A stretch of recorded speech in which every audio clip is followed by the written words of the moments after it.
जब तक जीऊं मैं आका कोई गम न पास आए, कोई गम न पास आए। अब एक पहलू आपने देखा, तीसरा पहलू मैं तारिक जमील का दिखाता हूँ और उसके बाद एक सांप को और दिखाऊंगा और उसके बाद फिर एक सांप का और नंबर आएगा। तीन अभी आपको और देखने। पहला ये, एक दूसरे के लिए गुंजाइश रखो। तारिक जमील के जुमले याद है क्या नहीं? एक दूसरे के लिए गुंजाइश रखो, अपने अपने अकीदे पर कायम रहो, किसी को बुरा मत बोलो, उम्मत बन जाओ, वरना जन्नत में कौन जाएगा। वही तारिक जमील दूसरी जगह फिर क्या कहता है, ये ऑडियो सुनिए जरा। ये भी सुन लो कि तक सहाबा को काफिर कहने से आदमी काफिर नहीं होता। यह अपने ही अकाबिर के फतावा में मैंने पढ़ा है।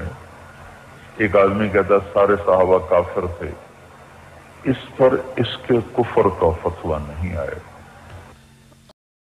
अंदाजा लगा, इनको काफिर कह दो तो ये बुरा मान जाएंगे, इन्हें काफिर कह दो तो ये हमें झगड़ालू और फिरकावारियत फैलाने वाला डिक्लेयर कर देंगे। मगर ये बड़ी फराग दिली से कहेंगे कि साहबा को काफिर कहने से आदमी काफिर नहीं होता। आपकी मर्जी हो तो अबू बकर को काफिर कह दो, आपका दिल चाहे। आपसे मुराद सुन्नी नहीं ये लोग। हम तो वो है कि हम अबू बकर तो अबू बकर है, उमर तो उमर है। हम तो अपने मोहल्ले के जिसको वली जान लेते उसको भी उसको अपने आप को उसका गुलाम समझते। उनका तो दर्जा बहुत बुलंद है भाई। आपसे मुराद ये है, आप चाहो तो अबू बकर को काफिर बोल दो, आप चाहो तो साहब हजरत उमर को काफिर, किसी भी साहबा को काफिर कह दो, आप तो कुफ्र का हुक्म नहीं लौटेगा। आप इतने दूध के झूले हुए हैं। बस जमात पे शर्त है कि 2 चिल्ले लगाना पड़ेगा, 2 चिल्ले लगा लो, फिर किसी साहबी को आप काफिर कह दो। माज़अल्लाह, इसमें कोई तखसीस नहीं है, मुतलकन कहा है इसने। अगर वो ये कहता है कि मैं आम साहबी की बात कर रहा हूं तो आम गुफ्तगू कर सकते थे, बहस कर सकते थे कि आम साहबा की तकफीर का क्या हुक्म है। इसलिए मुतलकन का, और जब मुतलकन का तो उसमें अबू बकर सिद्दीक भी आ गए, हजरत उमर भी आ गए। अब मैं सिर्फ अबू बकर सिद्दीक के बारे में बता दूं कि मेरे सिद्दीक अकबर का ईमान वो है कि आका कहते हैं एक पल्ले में अबू बकर का ईमान रख दिया जाए और दूसरे पल्ले में मेरी उम्मत के कयामत तक के मुसलमानों का ईमान रख दिया जाए तो अबू बकर का ईमान सब पर वजनी और भारी है। पूरी उम्मत का ईमान अबू बकर के ईमान के बराबर नहीं हो सकता। इनके नजदीक उनको भी काफिर कह दो, तब भी आप पक्के सच्चे मुसलमान, दूध के धुले हुए। मगर इनको काफिर कह दिया आपने, और वो भी बुनियादों पर। साहबा को काफिर कहने की तो कोई बुनियाद नहीं है। किसी सर फिरे तबलीगी का सर फिर गया, उसने बोल दिया। किसी देवबंदियों पे देव सवार हो गया, उसने बक दिया, लेकिन उसकी तकफीर नहीं करेंगे आप। मगर इनकी तकफीर हो जाए, इनको काफिर कह दिया जाए तो ये फिर नाक से खींचकर, समझ रहे ना, नाक की गलाजत अंदर हलक में लेकर रोती सूरत बनाकर आके कहेंगे एक दूसरे के लिए गुंजाइश रखो, उम्मत बन जाओ, किसी को बुरा मत बोलो। गांधी जी के बंदर बन जाएंगे, बुरा देखो मत, बुरा बोलो मत, बुरा सुनो मत। इन्हीं की नक्शे कदम पे एक नए आए हैं। अच्छा, इसने जुमला कहा कि ये मैंने अपने अकाबिरीन के फतवे में देखा है कि साहबा को भी काफिर कहने से काफिर नहीं होते। मैंने अपने अकाबिर के फतवे में देखा है। वो नाम नहीं बताया उसने, कौन अकाबिर, मैं बता देता हूँ। वो मौलवी रशीद अहमद गंगोही साहब है, जिन्होंने फतावा रशीदिया में लिखा कि अगर कोई साहबा की तकफीर करे यानी साहबा को काफिर कहे तब भी वह अहले सुन्नत व जमात से खारिज नहीं होगा, सुन्नी च रहेगा पक्का का पक्का। दलील कुछ भी नहीं है। अब उसी पैकिंग के अंदर एक दूसरा प्रोडक्ट देख लीजिए, पैकिंग बदली है, प्रोडक्ट वही है। इनको देख लीजिए, इनका भी दोगलापना। जानते हैं इनको आप? मोहम्मद अली जीना, हाँ वो भी शिया था। ये मिर्जा सगीर बोलता हूं मैं इनको। इनका नाम क्या है? मिर्जा अली, इंजीनियर मिर्जा अली, लेकिन मैं इनको कहता हूं मिर्जा सगीर। क्यों कहता हूं? एक मिर्जा कबीर था जिसने नबुव्वत का दावा किया था। ये भी पता नहीं आगे चल के कौन सा दावा करने वाले हैं, अनकरीब आ जाएगा, क्योंकि दावे इनके बहुत बड़े बड़े। इनके नजदीक तो रसूलुल्लाह भी तनकीद से बालातर नहीं। इसने तो माशाअल्लाह रसूल पर भी तनकीद की, साहबा तो खातिर में नहीं है जी इसके भाई। ये इतने दूध के धुले हुए, इतने मासूम अनिल खता है कि इनसे तो कभी गलती होती ही नहीं। सबसे गलती हो सकती है। अब यहाँ देखिए इनका एक वीडियो, उसके बाद बात करते हैं। आज की डेट में भी अगर कोई किसी सहाबी को अपने इल्म की बुनियाद पे काफिर भी डिक्लेयर कर दे, वो ये समझे कि मेरे नजदीक वो काफिर था, तो इससे ये नहीं होगा कि हम उसकी तकफीर करेंगे। उस तक जो रवायतें पहुंची हैं वो यही समझता है।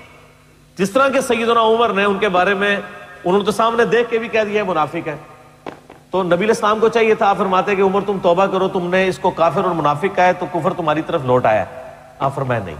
इसलिए इमाम बुखारी ने किताबुल अदब चैप्टर जो बंद है ना, उसमें बकायदा उन्होंने इसको बाब की हेडिंग बनाया है कि अगर कोई शख्स तावील की गलती की वजह से किसी को काफिर कह बैठे तो उसके ऊपर कुफर नहीं लौटेगा। अब ये बड़ा क्रिटिकल एक इशू है। इसीलिए मैं कहता हूं कि तकफीर सिर्फ उस शख्स की हो सकती है जो अल्लाह, रसूल, आखिरत, कुरान का इनकार करे। अगर किसी हस्ती का कोई इनकार कर देता है, सैयदना अबू बकर, उमर, उस्मान, अली या किसी भी और बड़ी से बड़ी हस्ती का, तो ये कुफर इस्लाम का मसला नहीं होगा। आप उसको यानी अबू बकर, उमर और किसी बड़ी से बड़ी, अब इनसे बड़ा कौन है? बकरा हूं जुनून में न जाने क्या क्या, कुछ ना समझे खुदा करे। ये मिर्जा साहब की हालत है। 10 बाय 10 के दड़बे में एसी में ये हालत है, पता नहीं ऐसे पसीने में बोले तो क्या हालत होगी। कितनी बेकी बेकी बातें करेंगे भाई। जलसों में तो गर्मी होती है, हालांकि ठंडी का मौसम है। मैं तो सोच के आया था भैया गर्म कपड़े नहीं लाया, क्या लूंगा, यहाँ भी पसीने आ रहे हैं मुझे, क्योंकि पूरा पैक किया हुआ है, इतना मजमा बैठा हुआ है, कसीर मजमा। ये एसी रूम में बैठ के इसी वैसा आना बकवास करते हैं। अबू बकर, उमर, उस्मान, अली, चाहे बड़ी से बड़ी हस्ती को भी अगर आप काफिर कह दें तहकीक की बुनियाद पर, अच्छा कौन सी तहकीक है कि जिस बुनियाद पे अबू बकर काफिर है आपके नजदीक? आप हो कौन? आपकी औकात क्या है कि आप तहकीक की बुनियाद पे अबू बकर सिद्दीक को, उमर फारूक को इनको काफिर कहेंगे? और हवाला दे रहे बुखारी के हजरत उमर का एक रिवायत बयान कर रहे जिसका यहां तुक बनता ही नहीं है। रिवायत का मतलब कुछ है, यहाँ तुक और कुछ ला रहे हैं। चलिए इस पर मैं ज्यादा अभी तफसीरा नहीं करूंगा, इस पर भरपूर बोलने की जरूरत है, हालांकि इंशाल्लाह मैं किसी मौके में बोलूंगा। लेकिन अभी मैं सिर्फ पहलू कुछ और दिखा रहा हूँ। अभी ये याद रखिए, ये कहते हैं कि अगर अबू बकर, उमर किसी साहबी को अपने इल्म की बुनियाद पर, अगर उसके इल्म के बुनियाद पर ये काफिर है, वो बोल दे तो उस पर हुक्म नहीं लगेगा। लेकिन अब इनका दोगलापना दूसरा सुनिए मिर्जा साहब का। अब यहाँ क्या कहते हैं? मिर्जा गुलाम अहमद कादियानी ने कहा, कहाँ खता खाई है जिससे आपने उसने अपने आप, जिसमें उसने अपने आप को जिल्ली नबी का दावा किया हो। देखें जी, इसके ऊपर गामदी साहब ने काफ़ी वर्किंग की है। आप उनकी यूट्यूब पे वीडियोस देख लें। उनका भी मौक़िफ़ यही है कि उससे कोई सही सनद से साबित नहीं है कि उसने खुद कहीं पे दावे नबूवत किया हो। उससे कोई सही सनद से साबित नहीं है कि उसने खुद कहीं पे दावे नबूवत किया हो। उसने जो है वो इशारे ऐसे ज़रूर दिए, प्लस मसीह मऊद होने का दावा, इमाम महदी होने का, ये सारे दावे किए हैं। और एक उनका ग्रुप भी, लाहौरी ग्रुप ऐसा है जो उनको मुजद्दिद मानता है और उम्मती नबी नहीं मानता।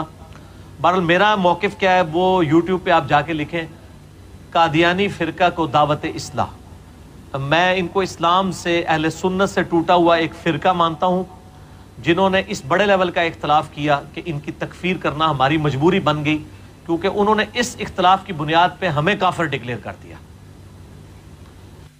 दोगलापना समझ में आया कुछ? पहली बात कहते हैं कि गुलाम अहमद कादियानी ने नबुव्वत का दावा किया, ये कोई सही सनद से साबित नहीं। जाहिल के बच्चे, वो कोई हदीस है जिसमें सनद ढूंढ रहा है? ऐसे ऐसे जाहिलों को लोगों ने अल्लाह में बना रखा है। अबे वहां सनद, सही सनद नहीं है, कोई रिवायत की बुनियाद पे काफिर नहीं कहा कि फुला ने फुला से कहा, फुला ने फुला से कहा।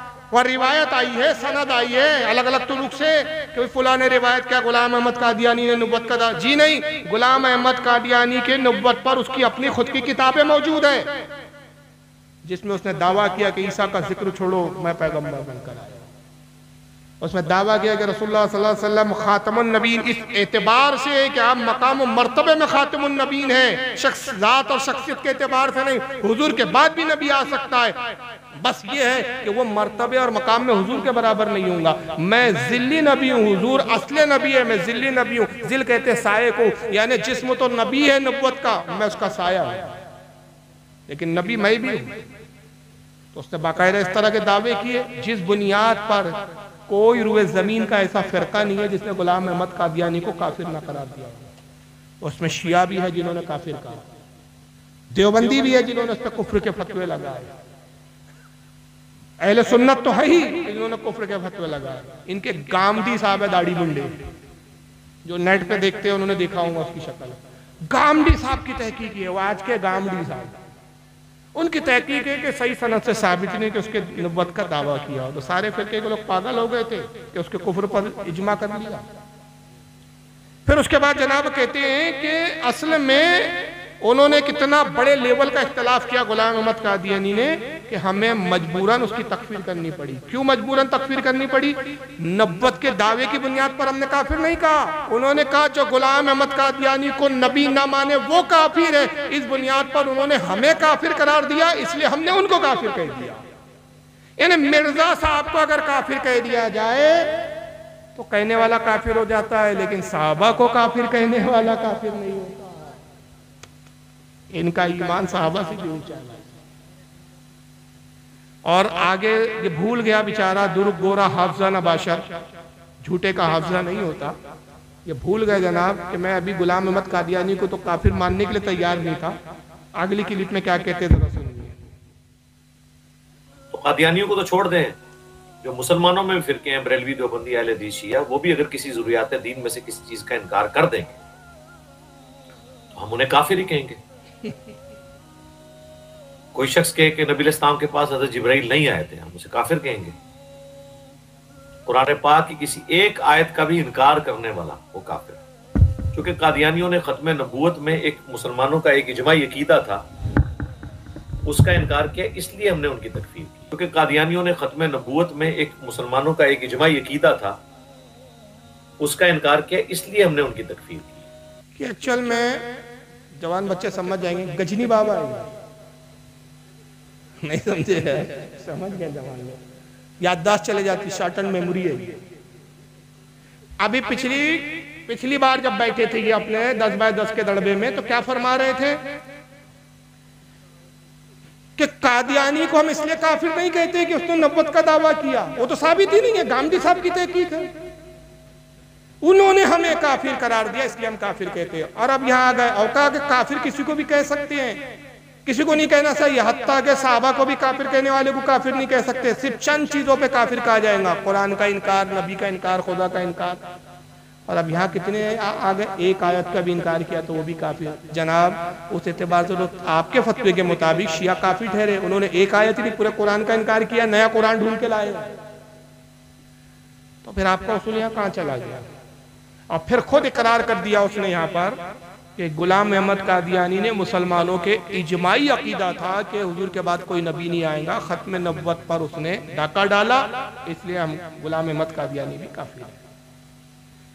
और इस पर एक मजेदार वीडियो मुझे याद आ रही है, दिखा देता हूँ कि गुलाम अहमद कादियानी ने भी नबुव्वत का दावा क्यों किया था। आपको उसकी हिस्ट्री पता है? उसका सबब बना तहज़ीरुन नास। देवबंद के मौलवी कासिम नाना तवी साहब ने यह किया कि किताब तहज़ीरुन नास लिखी, और उनको यह खप्त सवार हो गया था कि आज नहीं तो कल अपने पास जिब्रील आने वाले। उनकी सवाने कासमी किताब है, उसके अंदर ये वाक़या लिखा हुआ है कि एक मरतबा अपने पीरो मुर्शिद हाजी इमदादुल्लाह साहब के पास गए और कहा कि पीर साहब, जब भी तस्बीह पढ़ने बैठता हूँ ऐसा महसूस होता है कि मनों और पहाड़ों के बराबर मुझ पे वजन लाद दिया गया। पीर साहब ने कहा मुबारक हो, ये ठीक वही निशानी है जो हुजूर को वही के वक्त जो बोझ महसूस होता था वही बोझ आप पर है। ये सवाने कासमी में लिखा है, ना दिखे तो मुंह मुड़वा दो। उनको ख्वाब दिखने लगा कि बस आज नहीं तो कल अपन भी नबी बनने वाले हैं, मगर अचानक नबुव्वत का ऐलान करेंगे तो सबसे पहले तो बरेली वाले दौड़ जाएंगे, हमारी अपनी जमात के लोग भी एक्सेप्ट नहीं करेंगे, तो पहले लोगों का थोड़ा सा ज़हन हमवार करो। तो उन्होंने तहज़ीरुन नास लिखी और उसमें लिखा कि हुजूर सल्लल्लाहु अलैहि वसल्लम को खातमुन नबीन मानना इस मायने कि आप आखिरी नबी है, ये अवाम का ख्याल है। अहले फहम यानी इल्म वाले जानते हैं कि खातमुन नबीन के मायने ये नहीं है कि हुजूर आखिरी ज़माने में आए, बल्कि इसलिए आप खातमुन नबीन हैं कि तमाम मकाम और मर्तबे आप पर ख़त्म है। अगर हुजूर के ज़माने में या बाद ज़माने नबवी कोई और नबी पैदा हो जाए तो भी हुजूर की खातमियत में फ़र्क ना आवेगा। अब ये बड़ी गाड़ी बात है उनकी, मैं उसको थोड़ा आसान करके बता देता हूँ आपको। वो कहना ये चाह रहे हैं कि हुजूर किस एतबार से खातमुन नबीन है, यानी हुजूर के जैसा पावरफुल नबी, अजमत वाला, शान वाला, इज्जत वाला ऐसा नबी पैदा नहीं होगा। हुजूर के बाद एक नबी आ भी जाए उसको नबी माना जा सकता है, बस ये होगा कि नबुव्वत में मकाम मर्तबे में रसूलुल्लाह से वो छोटे दर्जे का होगा। जैसे मिसाल के तौर पे मैं यूँ समझाने कहूँ कि भाई अब आला हजरत जैसी कोई शख्सियत पैदा नहीं हो सकती, लेकिन ऐसे हो सकते हैं कि जो इल्म में बहुत हो, बहुत काबिल हो, बहुत इल्म पे महारत रखते हो, लेकिन आला हजरत जैसे नहीं होंगे, मगर वो अपने दौर के आला हजरत हो सकते हैं अपने दौर के। तो बहरहाल यहाँ तो चल जाएगा, आला हजरत जैसा भी आ सकता है, कोई बैद नहीं है, कोई नामुमकिन तो नहीं है। अल्लाह ताला कादिर है मुतलक। लेकिन नबुव्वत के बारे में तो अल्लाह ने खुद ही फरमा दिया ना कि अब नबी के बाद कोई नबी, मा काना मुहम्मदुन अबा अहदिम मिन रिजालिकुम वलाकि रसूलुल्लाह व खातमुन नबीन। ए महबूब, ऐ लोगो जान लो कि मोहम्मद तुम्हारे मर्दों में से किसी के बाप नहीं, बल्कि वो आखिरी रसूल है, वो अल्लाह के रसूल है और आखिरी पैगंबर है, आखिरी नबियों में सबसे आखिर। बहरहाल आयत का मफहूम ये है, कुछ ये आयत मौजूद है, सरकार की हदीस में मौजूद है, ला नबी आबादी, मेरे बाद कोई नबी नहीं। तो उन्होंने कहा नहीं, पैदा तो होगा हुजूर के बाद भी नबी, हुजूर के लेवल का नहीं होगा, छोटे दर्जे का होगा। तो अभी ये अपने लिए रास्ता हमवार कर रहे थे। गुलाम अहमद कादियानी बाजी ले गया, गुरदासपुर पंजाब का रहने वाला था, किताब आई, उसने कहा लो आ सकते नहीं है, पैदा हो सकते नहीं, पैदा हो गया, आ गया। अब देवबंद ने खलबली मच गई, साहब लीजिए साहब, हम तो कासिम नाना तवी के लिए रास्ता हमवार करने में लगे हुए थे, बाजी तो कोई और मार गया। तो इसी जमात के एक मौलवी थे उस वक्त, मौलवी अताउल्लाह, उन्होंने उसको मुनाजरे का चैलेंज कर दिया। अब मैं नहीं मुनाजरा सुनाता हूँ अपनी जबान से, ताहिर गयाबी साहब की जबानी सुनिए मुनाजरा कैसे हुआ। ऑडियो है ये, ताहिर गयाबी अभी बिल्कुल कब्र के कगार के करीब आ चुके हैं, वैसे बीमार है जनाब, अल्लाह ताला इनको जल्द से जल्द अंजाम तक पहुँचाए। देवबंदी मौलवी ताहिर गयाबी, मैंने तस्वीर डाल दी क्योंकि ये ऑडियो तकरीर है, वीडियो तकरीर नहीं है इनकी। ये मौलवी अताउल्लाह बुखारी है जिसके बारे में जिक्र कर रहे हैं, और ये जो बड़े घूंघट में है ये ताहिर गयाबी साहब है। सुनिए, दलाइल कुरान से अपनी नबूवत साबित करता था। कहा था मुबश्शिरम बिरसूलिन याती मिन बादिही इस्मुहु अहमद, अल्लाह के रसूल खुद बशारत देते हुए आए थे कि मेरे बाद एक पैगंबर आएगा, एक रसूल आएगा उनके बाद, जिसका नाम होगा अहमद, मैं गुलाम अहमद वही रसूल। हजरत मौलाना अताउल्लाह शाह बुखारी रहमतुल्लाह अलैह ने फरमाया, अरे बेवकूफ गधुल लजी खरदिमा, आयत में तो इस्मुहु अहमद है और तेरा नाम है गुलाम अहमद, आने वाले का नाम अहमद बताया गया, तू तो अहमद नहीं, तू तो गुलाम अहमद है। तो कादियानी साहब बोलने लगे कि देखिए हुजूर, असल नाम हमारा तो सिर्फ अहमद है, वो तो माँ बाप ने गुलाम बढ़ा दिया है, मेरा प्योर खालिस नाम तो सिर्फ अहमद ही है, माँ बाप की गलती से गुलाम बढ़ गया, इसलिए उस गलती को छोड़िए, जो खालिस नाम है वो तो अहमद ही है। तो मौलाना अताउल्लाह शाह बुखारी रहमतुल्लाह अलैह ने फरमाया कि अच्छा, मैं तो समझ रहा था कि ऐसा हादसा मेरे ही साथ हुआ है, लेकिन आपके साथ भी ऐसे ही हादसा हो गया, मेरा भी नाम सिर्फ अल्लाह था, ये तो माँ बाप ने गलती से उसके पहले अता लगा दिया तो अताउल्लाह हो गया। मेरे ही साथ ये हादसा हुआ है, लेकिन अजीब इत्तेफाक है कि आपके साथ भी यही वाकया हो गया। आपका नाम अहमद था, गुलाम आपके माँ बाप ने बढ़ा दिया, मेरा नाम अल्लाह था, अता मेरे माँ बाप ने बढ़ा दिया। चलिए आप भी सही, मैं भी सही, चलिए आप भी सही, मैं भी सही, लेकिन सवाल पैदा होता है, जब मैं अल्लाह हूं तो नबी तो मैंने बनाया नहीं आपको, नबी बने कैसे तुम? मामला तो फिर इसको बोलते एक हमाम में सब नंगे।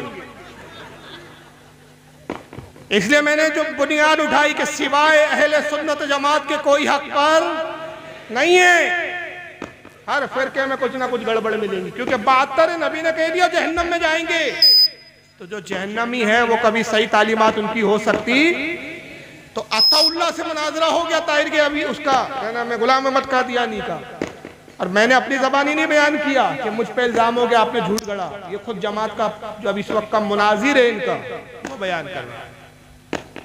तो अताउल्लाह साहब ने दलील मांगी गुलाम अहमद कादियानी से। सबसे पहली हिमाकत ये थी कि उसने नबुव्वत की दलील मांगी। आला हज़रत फाजिल बरेलवी फरमाते हैं कि हम रसूलुल्लाह को आखिरी नबी ऐसे मानते हैं कि जैसे ये सूरज दिख रहा है इससे बढ़कर हम नबी को आखिरी नबी मानते हैं, जैसे ये दिन है ये रात है उससे बढ़कर हम नबी को नबी मानते हैं, आखिरी नबी, हुजूर के बाद अब कोई नबी नहीं आ सकता। और किसी से ये कहना कि तू नबी है उसके सबूत में दलील पेश कर, ये दलील मांगना खुद कुफ्र है। क्यों कुफ्र है? क्या हमारी नबुव्वत का मयार चमत्कारों पे टिका हुआ है? नबी मानना रसूलुल्लाह को आखिरी, हम कहे अच्छा तू नबी है, चल चांद के 2 टुकड़े करके दिखा दे। अगर माज अल्लाह कोई 2 टुकड़े करके दिखा दे तो क्या नबी मान लोगे उसको आप? हम नहीं मानेंगे। अरे ये तो नबी तो बात छोटी है, एक तो खुदा बनकर आएगा, वो बड़ी बात लेकर आएगा, जन्नती ले आएगा, जन्नत दिखेंगी भी, हूरें नजर आएंगी, नेमतें नजर आएंगी, लेकिन आका ने फरमाया वो झूठा होगा, वो खुदा नहीं होगा, जो उसकी जन्नत होगी हकीकत में जहन्नम होगी। तो नबुव्वत से बढ़कर तो खुदाई दावा है, तो वहां उसकी दलील जो पेश कर रहा है वो दलील होकर भी हम नहीं मानेंगे उसको। क्यों? हमारा यकीन कुरान अज़ीम पर है और रसूलुल्लाह की ज़बान पर है, सहाबा के इत्तिफाक और इजमा पर है। तो ये क्या हुआ कि साहब उससे कह रहे हैं कि तू नबी है इसकी दलील दे, बाज़ अल्लाह दलील दे तो आप मान लेंगे उसको। तो उसने दलील क्या दिया? कहा कुरान में मेरा जिक्र है। और उसने आयत पढ़ी कि जनाब ईसा अलैहिस्सलाम ने फरमाया मुबश्शिरन बिरसूल याती मिन बादि इस्मुहु अहमद। हज़रत ईसा अलैहिस्सलाम ने कहा कि मैं बशारत देता हूँ एक रसूल की जो मेरे बाद आएगा और उसका नाम अहमद होगा। और हकीकत यह है कि आका सल्लल्लाहु अलैहि वसल्लम की सही हदीस है, बुखारी में हदीस है, मुस्लिम में हदीस है, हुजूर कहते हैं मेरा जमीन पर नाम मोहम्मद है और आसमानों में नाम अहमद है। और मैं ईसा की बशारत हूँ, व दावत इब्राहिम, मैं इब्राहिम की दुआ हूँ और मैं ईसा मसीह की बशारत हूँ। ये हदीसों में आया है, ये वहां पे कुरान में भी इसका जिक्र किया है। उसने याद पड़ी, कहा कि भाई जो कुरान में अहमद आया है ना, ईसा ने कहा मेरे बाद एक नबी आएगा अहमद, वो मैं अहमद हूँ। अताउल्लाह साहब ने कहा कि वहां तो इस्मुहु अहमद है, उसका नाम अहमद होगा, तेरा नाम तो गुलाम अहमद है। अहमद का गुलाम का तुक्का पहले लगा हुआ है। तो उसने कहा असल में माँ बाप से गलती हो गई, वो थोड़ी जानते थे मैं नबी हूँ अहमद हूँ, उन्होंने गलती से अहमद लगा दिया।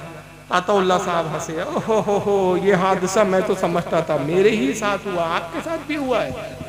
मेरा तो असली नाम अल्लाह है, माँ बाप को पता ही नहीं था ये अल्लाह पैदा हो गए तो उन्होंने अताउल्लाह कर दिया। और चूंकि मैं अल्लाह हूं तो मैंने तो आपको नबी बनाया नहीं, तो आप नबी बन कैसे गए?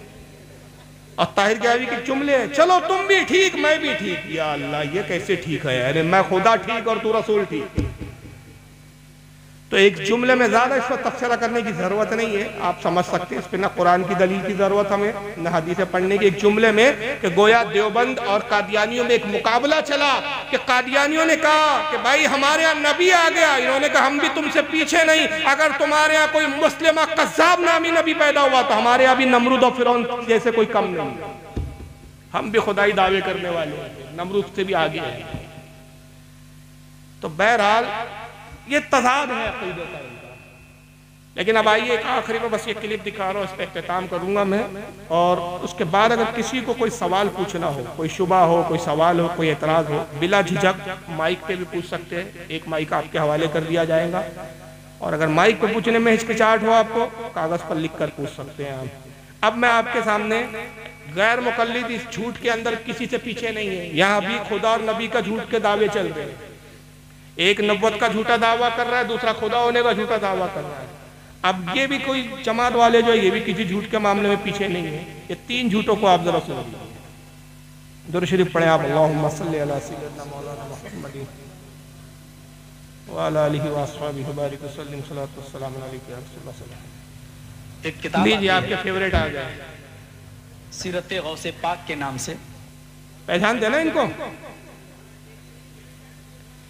हालांकि ये क्लिप मैंने बहुत जगह दिखाई है, बहुत लोगों ने नेट पे देखे, यहाँ भी दिखाने का एक खास मकसद है। थोड़ा सब्र के साथ ये 3 क्लिप देख ले, उसके बाद एक और अभी बताऊंगा कि इजाफा हुआ है इसमें।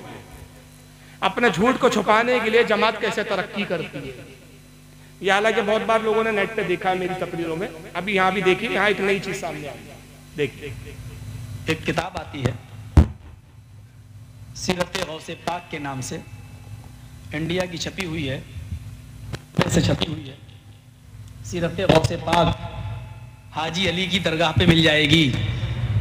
थोक के भाव बिकती है किताब, कीमत भी बहुत ज्यादा नहीं है, सिर्फ 75 रुपए इंडियन करेंसी।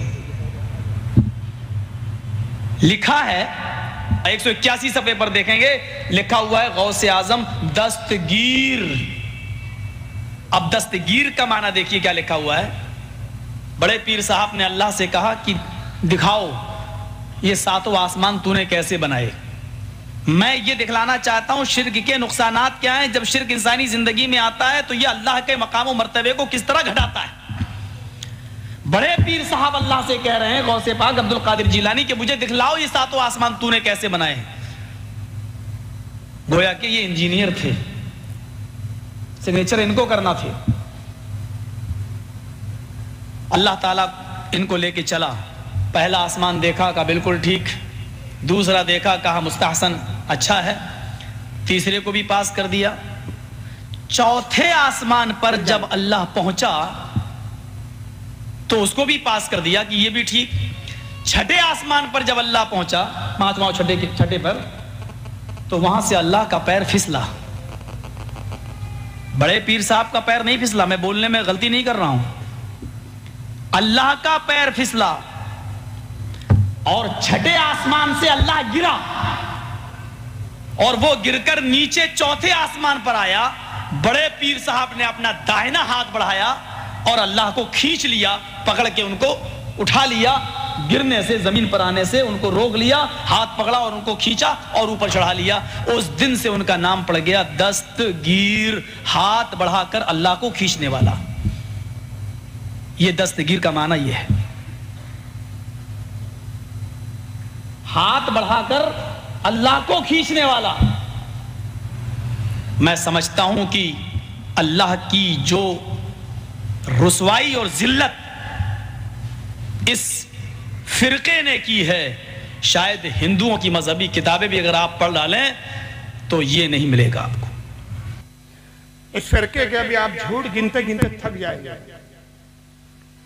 मौलवी जर्जी साहब ये झूठ बोलते बोलते 13 साल के लिए जेल में चले गए। किस जुर्म में गए, क्यों गए, मुझे उससे गरज नहीं, आपको मुझसे ज्यादा मालूम। जो किया अंजाम यही भुगतेंगे उसका। अल्लाह ने रुसवा और जलील किया। लेकिन बहरहाल इस किताब का जिक्र कर रहे हैं। किताब का नाम है गौसे सीरत गौसे पाक। सफा नंबर उसका 181, 181। कीमत किसकी कितनी है इस किताब की? 75 रुपए इंडियन करेंसी। किताब कहां से छपी है? इंडिया से। मिलेंगी कहां आपको थोक के भाव? हाजी अली की दरगाह पर। छपी कहां से? जगह का नाम बताया उन्होंने, कीमत बताई इन्होंने, किस सफ़े पे लिखा है वो बताया, किताब का नाम नहीं बताया। सिर्फ नहीं बताया तो किताब के मुसन्निफ का नाम। किताब लिखी किसने? वो गायब है। शायद इनकी अम्मी ने लिखी, इनके अब्बा जान ने लिखी, अल्लाह जाने किसने लिखा, या इनकी बीवी ने लिखी। तो किताब के मुसन्निफ का नाम नहीं। अब वाकई जो किताब में लिखा है और वो किताब ढंग से बताई जा रही है कि ये बरेलियों की किताब है, अहले सुन्नत व जमात बरेली मकतब फिक्र वालों की किताब है। और इसमें देखो अल्लाह की तौहीन कैसी है, अल्लाह का मकाम, और जब शिर्क आ जाता है किसी की जिंदगी में तो कितना खतरनाक होता है। वो ये समझाने बैठे जर्जी साहब, तो समझाते कहते हैं कि इस किताब में लिखा है कि अल्लाह गौसे पाक को आसमान में ले गया, गौसे पाक को आसमान दिखाया, पहला आसमान, दूसरा, तीसरा, चौथा, पांचवा, छठा। छठे आसमान पर जब गौस पाक पहुंचे अल्लाह के साथ तो अल्लाह का पैर फिसल गया। कहां से पैर फिसला? छठे आसमान से। बस यही याद रखिए, यही, बाकी कुछ याद रखे चाहे ना रखे, इतना याद है। छठे आसमान से अल्लाह का पैर फिसला। अल्लाह छठे आसमान से गिर के चौथे आसमान पर आया। अभी और गिरता, उससे पहले शेख अब्दुल कादिर जिलानी ने, गौस पाक ने अपना दाहिना हाथ बढ़ाया, अल्लाह को गिरने से बचा लिया। उस दिन से उनका नाम पड़ गया दस्तगीर। अब दूसरे मौलवी साहब को सुनिए, ये इंडिया के चेन्नई के रहने वाले, इसको पहले मद्रास कहा जाता है। इनको बहुत मशहूर है, नाम है इनका हाफिज जावेद उस्मान रब्बानी। और ये सब जिंदा लोगों को दिखा रहा हूं मैं, इनमें से कोई भी मुर्दा नहीं है। सुनिए, कादिर जिलानी मालूम है हाँ, दस्तगीर, दस्तगीर बहुत मशहूर है और लोग भी क्या है, बहुत से लोग दस्तगीर रखे हुए भी हैं। तो दस्तगीर है हाथ पकड़ने वाला। और ये लक़ब अब्दुल कादिर जिलानी को कैसे हुआ मालूम है आपको? इसके बारे में वाक़िया लिखते हैं, कहते हुए भी डर लगता है कि कहीं हमारे तौहीद में खलल ना आए, लेकिन इस वजह से नकल कर रहा हूं ताकि तौहीद आपके जहनों में बैठ जाए। तो लोग लिखते हैं कि एक मर्तबा अल्लाह और अब्दुल कादिर जिलानी दोनों सैर को गए थे। हाँ, सैर, बाग में टहलते टहलते, बाग में टहलते टहलते, नऊज़ु बिल्लाह सुम्मा नऊज़ु बिल्लाह, अल्लाह का पैर फिसला गए, अब्दुल कादिर जिलानी पकड़ को उठाए गए। हाँ, याद रखिए, ये बिल्कुल उसी के लिए वह नाम पड़ा हुआ है, इसके पीछे वाक़िया है। जबकि मुशरिकीन मक्का का अकीदा यह था कि वो सबको पनाह देता है, उसे किसी की पनाह की कभी जरूरत नहीं। आज के मुसलमानों का अकीदा इतना गया गुजरा है, कहते हैं कि अब्दुल कादिर जिलानी अल्लाह को पकड़ के उठाए। तो भाई किस मुसलमान का यह अकीदा है? कौन से सुन्नी का अकीदा है? कहां किताब है? 12 साल का अरसा गुजर गया, मौलवी जर्जिस को चैलेंज करते करते करते करते जबानें खुश्क हो गई, वो जेल चला गया, किताब नहीं दिखा सका, न इसकी जमात का कोई शख्स दिखा सका। अब ये दूसरे उसी जमात के कस्साब है, ये मौलवी लोग, याद रखिए, ये मौलवी है। और तकरीर के नाम पर जब ये मिंबरों पे बैठ के, मैं तो इनके मिंबर को मिंबर भी नहीं कहता, इब्लीसी मसनद है इनकी, ये अपनी शैतानी मस्जिदों पर बैठकर जब इतनी बेबाकी से दीन के नाम पर झूठ बोलते हैं, तो अंदाजा लगाओ कि ये बाहर कितना झूठ बोलते हो। कि मिंबर पे तो आदमी लरसता है भाई, हर बात जो है वो बहुत पुख्तगी के साथ बोलता है, लेकिन ये वहां बैठ के झूठ बोलते हैं। जर्जिस ने कहा अल्लाह आसमान से गिरा, और ये कहां ले गए अल्लाह को?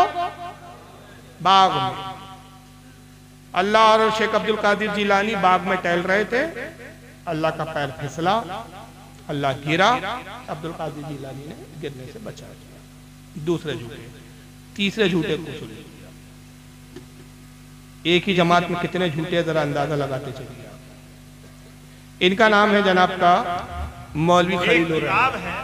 मैं हैरान होता हूँ, इंडिया में छपी, इंडिया से एक किताब छपी, पीर अब्दुल कादिर जिलानी की सीरत, उसका नाम है सीरत गौसे आज़म, सीरत गौसे आज़म। वो किताब छपी, उसके सफा नंबर 81 पर मेरे पास मोबाइल में उसका अक्स, उसका फोटो, टाइटल का भी और उस सफे का भी मौजूद है। यह जुमला याद रखिए, किताब इंडिया में छपी और उसका अक्स किस कायमे मोबाइल में इनके पास। हाँ, अब याद रखना, हवाला है इनके पास, दिखाएंगे नहीं। उसके सफा 81 पर पीर साहब, सफा 81 पर जर्जी साहब ने सफा 181 बताया था, 100 सफे का डिफरेंस आ गया। चलिए खैर, ये इतनी बड़ी बात नहीं है, बोलने में गलती हो गई। को जो हम दस्तगीर बोले कहते हैं, वो क्यों कहते हैं इसकी वजह तस्मिया लिखते हैं। कहते हैं कि अल्लाह ताला और पीर अब्दुल कादिर जिलानी दोनों जन्नत में सैर कर, दोनों जन्नत में सैर कर।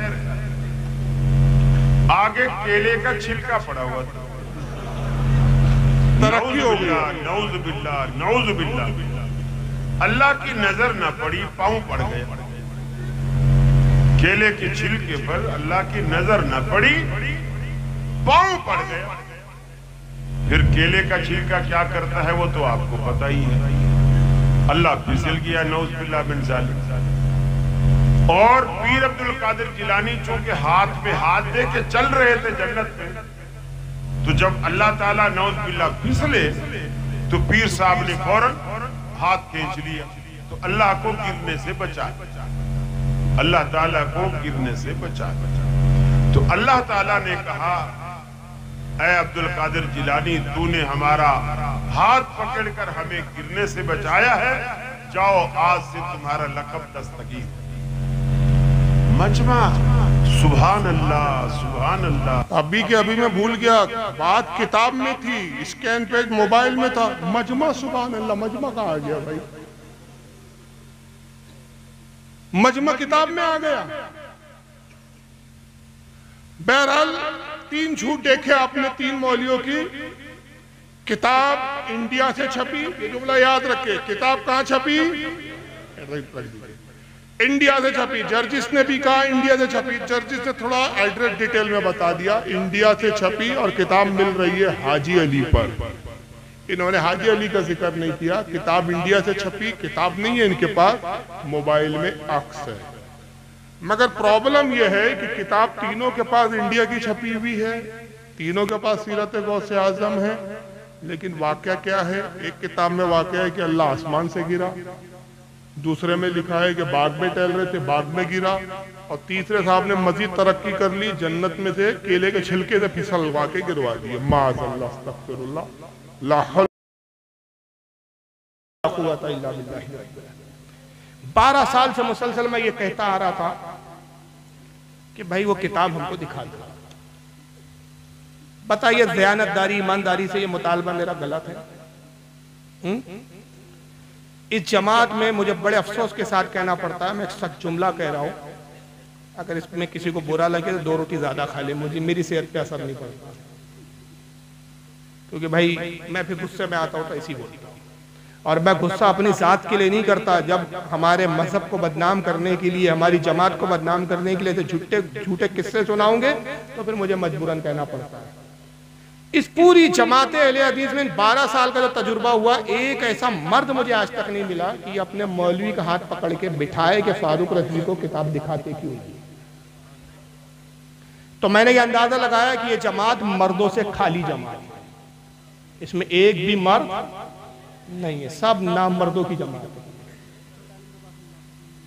आप देखिए, ये बहुत छोटे से छोटों के पास नहीं लाते हैं। 12 साल से सिर्फ एक ही बात बोल रहा हूं मैं, ये नहीं कि भाई इस पर हम बहुत बहस करना चाहते हैं, मुबाहिसा करना चाहते हैं, कुछ नहीं। आप किताब देख लो, दिखा दो, हम सिर्फ 2 चीजें देखेंगे, क्या किताब में लिखा है, पहली चीज, और लिखने वाला क्या हमारी जमात का आदमी है। अगर हमारी जमात का है तो सुन लो, हम बरेलवी है, हम फतवा लगाने में अपना और पराया नहीं देखते। जब हम फतवा लगाने बैठते तो हम सिर्फ ये देखते हैं कि गुस्ताख है या नहीं। अगर गुस्ताख है और वो हमारा अपना भी है तो हम उसको भी नहीं बख्शते। आप दिखा दो, अगर उसने किया तो यकीनन अल्लाह की तौहीद, रब तबारक व तआला का मजाक उड़ाया, जिस सरी कुफ्र है, हमारे नजदीक ऐसा काफिर, बदतरीन काफिर है, वाजिबुल कत्ल है ऐसा। मगर अजीब बात है, तुम मौलवी कहलाते हो, मसनदों पे बैठते हो, जलसों को खिताब करते हो और अपनी अवाम में झूठ बोलते हो। ऐसा झूठ, इतना झूठ, इतना झूठ कि तुम्हारा बाप इब्लीस भी तुम्हें देख के शर्माता और बोलता है मेरे बच्चों तुमने मुझसे ज्यादा तरक्की कर ली। इतना झूठ तो मैं भी नहीं बोलता था। कितने बेझिझक बेधड़क झूठ बोलते हो तुम। किताब के मुसन्निफ का नाम नहीं बताते, किताब तुम दिखाते नहीं। 12 साल से मैं चैलेंज कर रहा हूं, किताब दिखाओ, किताब दिखाओ। आखिर वो जर्जिस खबीज जेल चला गया, कभी बोलता है कि किताब लाया हूं, फिर बोलता है अभी नहीं दिखाऊंगा। अभी मैंने कहा तेरी बीवी है क्या, पर्दे में रखा है, दिखा दे। कई जगह, भदोई आपका यूपी का इलाका है, भदोई में उसको पकड़े, वीडियो बनाओ, किताब दिखाओ। बॉम्बे में उसको चीता कैंप पे पकड़े, स्टेज पे जाके नौजवानों ने, दिखा दी। कई जगह तो जब उसको आने से पहले बोला गया कि जर्जी साहब आप आ रहे हो, किताब लेकर आना, चल से ही छोड़ दिया। लेकिन इस जमात में तौबा की तौफीक नहीं। अरे झूठ बोल दिया, तौबा कर लो, तौबा भी नहीं करते, किताब भी नहीं दिखाते, बल्कि अपने झूठ को कैसे निभाते। अभी हाल ही में 1 महीना भी नहीं हुआ है, सिर्फ 20 दिन पहले की, वो दिखाने के लिए मुझे ये सारी वीडियो दिखाना पड़ता है, वरना ये अब दिखाने में मैं भी क्या दिखाऊं यार। 12 साल में इस जमात में एक मर्द नहीं आ रहा है तो क्या इस जमात की बात करेगा। एक मर्द पैदा नहीं हो रहा है जो अपने मौलियों का गिरेबान पकड़ के बोले बेशर्मो बेहयाओ, मसनदों पे बैठ के झूठी किताबें, झूठे हवाले दे देकर तुम मुसलमानों को मुशरिक कहते हो, अपनी आखिरत से खेल रहे हो तुम। याद रखो, किसी को काफिर कहना और किसी को मुशरिक कहना बच्चों का खेल नहीं है, उसके लिए दलील कतई चाहिए। फर्जी दास्तानें सुनाते हो, फर्जी किस्से सुना के 1-2 को नहीं, पूरी जमाते अहले सुन्नत को तुम मुशरिक करार दे रहे हो। शर्म नहीं आती। लेकिन कोई ऐसा मर्द नहीं है कि अपने मौलवी को पकड़ के मजबूर करे कि बैठो और साबित करो। अब हुआ ये साहब, एक को थोड़ी गैरत आई, वो बीच वाला था, वो जावेद उस्मान रब्बानी, उसने अपनी कौम को तसल्ली देने के लिए अभी 20 दिन पहले एक वीडियो बनाया, जरा आप सुनिए। उसमें मुझे ही उसने मुखातिब किया, लेकिन नाम फारूक की इतनी हैबत है कि नाम लेने से भी उसकी जबान लड़खड़ा है, नाम ही नहीं ले पाया बेचारा। सुनिए दस्तगीर, सुनिए ना, सुनिए नहीं सुनिए। हाँ, किसका लक़ब है वो? दस्तगीर किसे बोलते हैं? अब्दुल कादिर जिलानी के एक नाम इन बदबख्तों ने क्या किया, दस्तगीर रखा हुआ है। रोक रोक के जरा जवाब भी देते चले। दस्तगीर सुना है? तो गौस पाक का नाम एक दस्तगीर इन बदबख्तों ने रखा है। बदबख्तों ने नहीं, जाहिल की औलाद, वो इमामों ने और बुजुर्गों ने रखा है। बदबख्तों नहीं, बदबख्त तो तू है, नामर्द की औलाद। मर्द होता तो हमारे सामने बैठ के बात करता। और अभी मैंने बहुत कोशिश की, यहाँ आने से 2-4 रोज पहले की बात है, इसका एक नंबर दिया इसी के एक सेक्रेटरी ने कि ये जावेद उस्मान रब्बानी का नंबर है। मैंने बात किया कि भाई वो आपने एक वीडियो आया है, आपका वीडियो में आप बोल रहे हैं, अभी बस बात हो रही है, मोबाइल काट दिया। बाद में फिर मैंने तहकीक की, अपने चेन्नई के दोस्तों को भेजा वो वीडियो की आवाज़ जरा देखो इसकी है क्या। दोस्तों ने कहा ये आवाज़ उसकी नहीं है, ये नंबर भी झूठा दिया गया। उसके एक सेक्रेटरी से बात हुई जो उसका खास चमचा है। ये ना डर भी देखो इन लोगों को कितना, कि डायरेक्ट फोन भी नहीं लगता इनको भाई। डर का आलम ये देखो, क्योंकि इबलीस की औलाद है ना, और जाहिर है फारूक से इबलीस बहुत डरता है। फारूक से ये नाम की तासीर है। उसके एक सेक्रेटरी से बात हुई तकरीबन 15 मिनट के करीब, और उसको मैं बार बार यही बोलता रहा कि जावेद उस्मानी से या तो तू कॉन्फ्रेंस में लेकर उसको बात करवा या उसका नंबर दे। ना वो बात करने के लिए तैयार, ना बात करवाने के लिए तैयार। तो मजबूर होकर मैं ये स्टेजों पे अब इसको जीना हराम कर दूंगा इसका। मैं खबीस को इसको चैलेंज कर रहा हूँ, अगर तू सच्चा है तो दिखा। अभी बहरहाल अभी वो आगे क्या बोलने वाले वो वक्त पे आएगा, तभी मैं जवाब दूंगा। अभी फिलहाल ये सुन लीजिए कि कहता है कि दस्तगीर नाम बदबख्तों ने रखा है। आगे सुनिए। हाँ, कैसा वाकया है देखो, कितना अकीदा बिगड़ा हुआ है हमारा। कहते हैं कि एक मर्तबा अब्दुल कादिर जिलानी और अल्लाह सैर को निकले कहते टहलने के वास्ते बाग में। नऊज़ु बिल्लाह सुम्मा कहते हो। अच्छा, अभी भी बाग बोल रहा है वो। हाँ, याद रखो, अभी भी पिछली वीडियो में भी उसने बाग ही बोला था, ध्यान रखना। जहन और दिमाग थर्राता है कि कहीं अल्लाह ताला कहने पर भी नहीं, कहीं ना पकड़ लेना। नऊज़ु बिल्लाह सुम्मा नऊज़ु। अल्लाह की कितनी बड़ी तौहीन और कितना बोकस और बेकार अकीदा है जो आज हम रखे हुए हैं। दिमाग थर्रा रहा है इसका, जहन घबरा रहा है, कितना बोकस अकीदा। झूठ बोलते वक्त दिमाग नहीं थर्रा रहा कि कितना बड़ा झूठ बोल रहा हूं। हमारे दादा हुजूर इब्लीस कितने खुश हो रहे होंगे उस वक्त मुझसे, ये सोचकर दिमाग नहीं थर्रा रहा उसका। देखो बैकग्राउंड कैसा तैयार करते हैं, इनकी बदमाशी देखो, मक्कारी देखो, कितने मक्कार होते हैं। यानी सुनने वाले को लगो कि भाई कितना सच बोल रहा है यार। अब दलील दिया है भाई, दलील सुनिए, असल बहस तो इस पर है। कहते हैं कि ये और अल्लाह दोनों सैर को निकले टहलने के लिए। नऊज़ु बिल्लाह सुम्मा नऊज़ु बिल्लाह। अल्लाह तबारक व तआला का पैर फिसला करते इन्हों पकड़ लिए करते, वहां से उन्होंने दस्तगीर के लायक।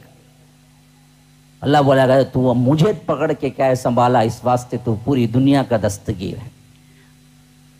मैंने जब ये पहली मर्तबा कहा तो एक लैपटॉप बदलाव के देखो ये तौहीन और कितना बोकस और बेकार अकीदा है जो आज हम रखे हुए हैं। कहते हैं कि ये और अल्लाह दोनों सैर को निकले टहलने के लिए। नऊज़ु बिल्लाह सुम्मा नऊज़ु बिल्लाह। अल्लाह तबारक व तआला का पैर फिसला करते इन्हों पकड़ लिए करते, वहां से उन्होंने दस्तगीर के लायक। अल्लाह बोला तू अब मुझे पकड़ के क्या संभाला, इस वास्ते तू पूरी दुनिया का दस्तगीर है। मैंने जब ये पहली मर्तबा कहा तो एक लैपटॉप बाबा है और इसके अलावा 2-3 बाबाएं बैठे हुए हैं जो गुमराह करने वाले मुनाफिकीनों के सरदार हैं। इन बदबख्तों ने क्या कर दिया, वावैला मचा दिया मेरे खिलाफ के देखो ये ऐसी वैसी बातें करता है, ये कहीं सबूत नहीं है कि इस तरह का वाकया हमने कहीं लिखा हुआ है। और मुझे काल पे काल आए, गालियों पे गाली। इतना बड़ा झूठ, ये काल पे काल है। अभी तेरा नंबर की आते पते नहीं है, तो उससे पहले तो तेरे नाजायज बच्चों से गुजरना पड़ता है। इसको काल पे काल आए, कितने झूठ बोलते हो। तो एक हाथ कॉल रिकॉर्डिंग तो भी डाल दे, हमको पता तो चले तुझे कॉल क्या है। और अगर कॉल आए भी होंगे तो मैं जिम्मेदारी से कहता हूं सुन्नियों ने तुझे तब गाली बकी होगी, पहले किताब मांगी होंगी और जब तुझे दिखाने से इनकार किया होगा तब तुझे गाली बकी होगी। जनाब आप अपनी अदाओं पर भी तो थोड़ा गौर व फिक्र करें। तो एक लैपटॉप बाबा है अल्हम्दुलिल्लाह में, बाबा हमारे वलियों को बोलते हैं, मतलब ये वली मानता है। फारूक नाम लेने से डर लग रहा है क्योंकि वो अपने आप को इब्लीस समझता है। और बेचारा मेरा लैपटॉप मुझसे ज्यादा ये मेरे लैपटॉप से डरते हैं। उनको पता है जब तक ये है फारूक के साथ हम ऐसी नंगे होते रहेंगे, इसलिए दिन रात मेरे लैपटॉप को कोसते रहते। जबकि मैंने नहीं बनाया, सैमसंग का है यार। पहले सैमसंग का था, अब तो बदल दिया। एक हमारे दोस्त है, हमारे तंजीम की हमारे दोस्त है, इंजीनियर है आफाक साहब, उन्होंने मुझे अभी गिफ्ट में अभी दिया है लेटेस्ट। कौन सा भैया? लेनोवो है बता रहे, मुझे अभी कंपनी भी याद नहीं है। अभी ये तीसरा या चौथे प्रोग्राम में लगाया है, तीसरे प्रोग्राम में लगाया, तो ये अभी प्रेजेंट किया है उन्होंने मुझे। तो अब तक ये मेरे पुराने लैपटॉप को कोस रहे थे। तो कॉल पे भैया कॉल वाल छोड़ो, गाली छोड़ो, मर्द के बच्चे बनो। फारूक रज़वी मुनाजरे का चैलेंज कर रहा है, मुनाजरा कबूल करो। और मैंने बारहा का फिर कह रहा हूं, नेट पे डाल देना। जिस वक्त तुम मुनाजरे का चैलेंज एक्सेप्ट कर लोगे, मैं तुम्हें नागपुर नहीं बुला रहा हूं, मैं नागपुर में रहता हूं, मैं खुद अपने खर्चे पर चेन्नई तुम्हारे सेंटर में आने के लिए तैयार हूं। मैं अपने खर्चे पर आऊंगा। मर्द बनो यार। और बैठो, करो मुनाजरा, दिखाओ क्या है सबूत तुम्हारे पास। सिर्फ ये कोसने से, ये वो औरतें हैं जो नलों पे पानियां भरती हमारे, आपके यहाँ तो खैर हैंडपंप होते हैं, सरकारी नल भी अब बंद हो गए। वो कुओं पे पहले पानी भरती थी, झगड़े लड़ती थी, वो चरकटी औरतें लड़ने वाली, मर्द नहीं है ये। तो कहता है कि साहब लैपटॉप बाबा और उसके साथ बहुत सारे मुनाफिक बैठे हुए हैं, उन्होंने बड़ा शोर मचाया, कहीं नहीं है, किसी किताब में नहीं है। आज मैं दिखाता हूँ। अब मैं भी थोड़ा जब वीडियो देखने लगा, मैंने कहा पता नहीं कहाँ से ला लिया भाई किताब। जर्जी तो जेल चला गया। बोले चलो यार, कम से कम 13 साल तो फारूक से पीछा छूट जाएगा, जीना हराम कर दिया। किताब कहाँ से लाए जरा देखो, ये है इन खबीसों की तहकीक। लिखा हुआ है और मुझे कॉल पे कॉल आए, गालियों पे गालियां होने लगी। कहाँ लिखा हुआ है, कौन सी किताब है? गोया कि ये लोग किताब के अलावा। अच्छा सुनो, बता भी रहा, गोली पे गोली हुई, कौन सी किताब है? कौन सी किताब है? गाली है इनके। कौन सी किताब है ये पूछना क्या है इनके? गाली है। इनको झूठ बोलने दो, इन इब्लीस के बच्चों को, ये जितना चाहे झूठ बोले। नहीं है किताब है, गोया कि ये लोग किताब के अलावा कुछ पढ़ते ही नहीं है, कुछ मानते ही नहीं है। अरे खबीस की औलाद, तू बता रहा है हमारी किताब है, तुझे दिखाना है ना। कैसे जाहिल हो गए यार।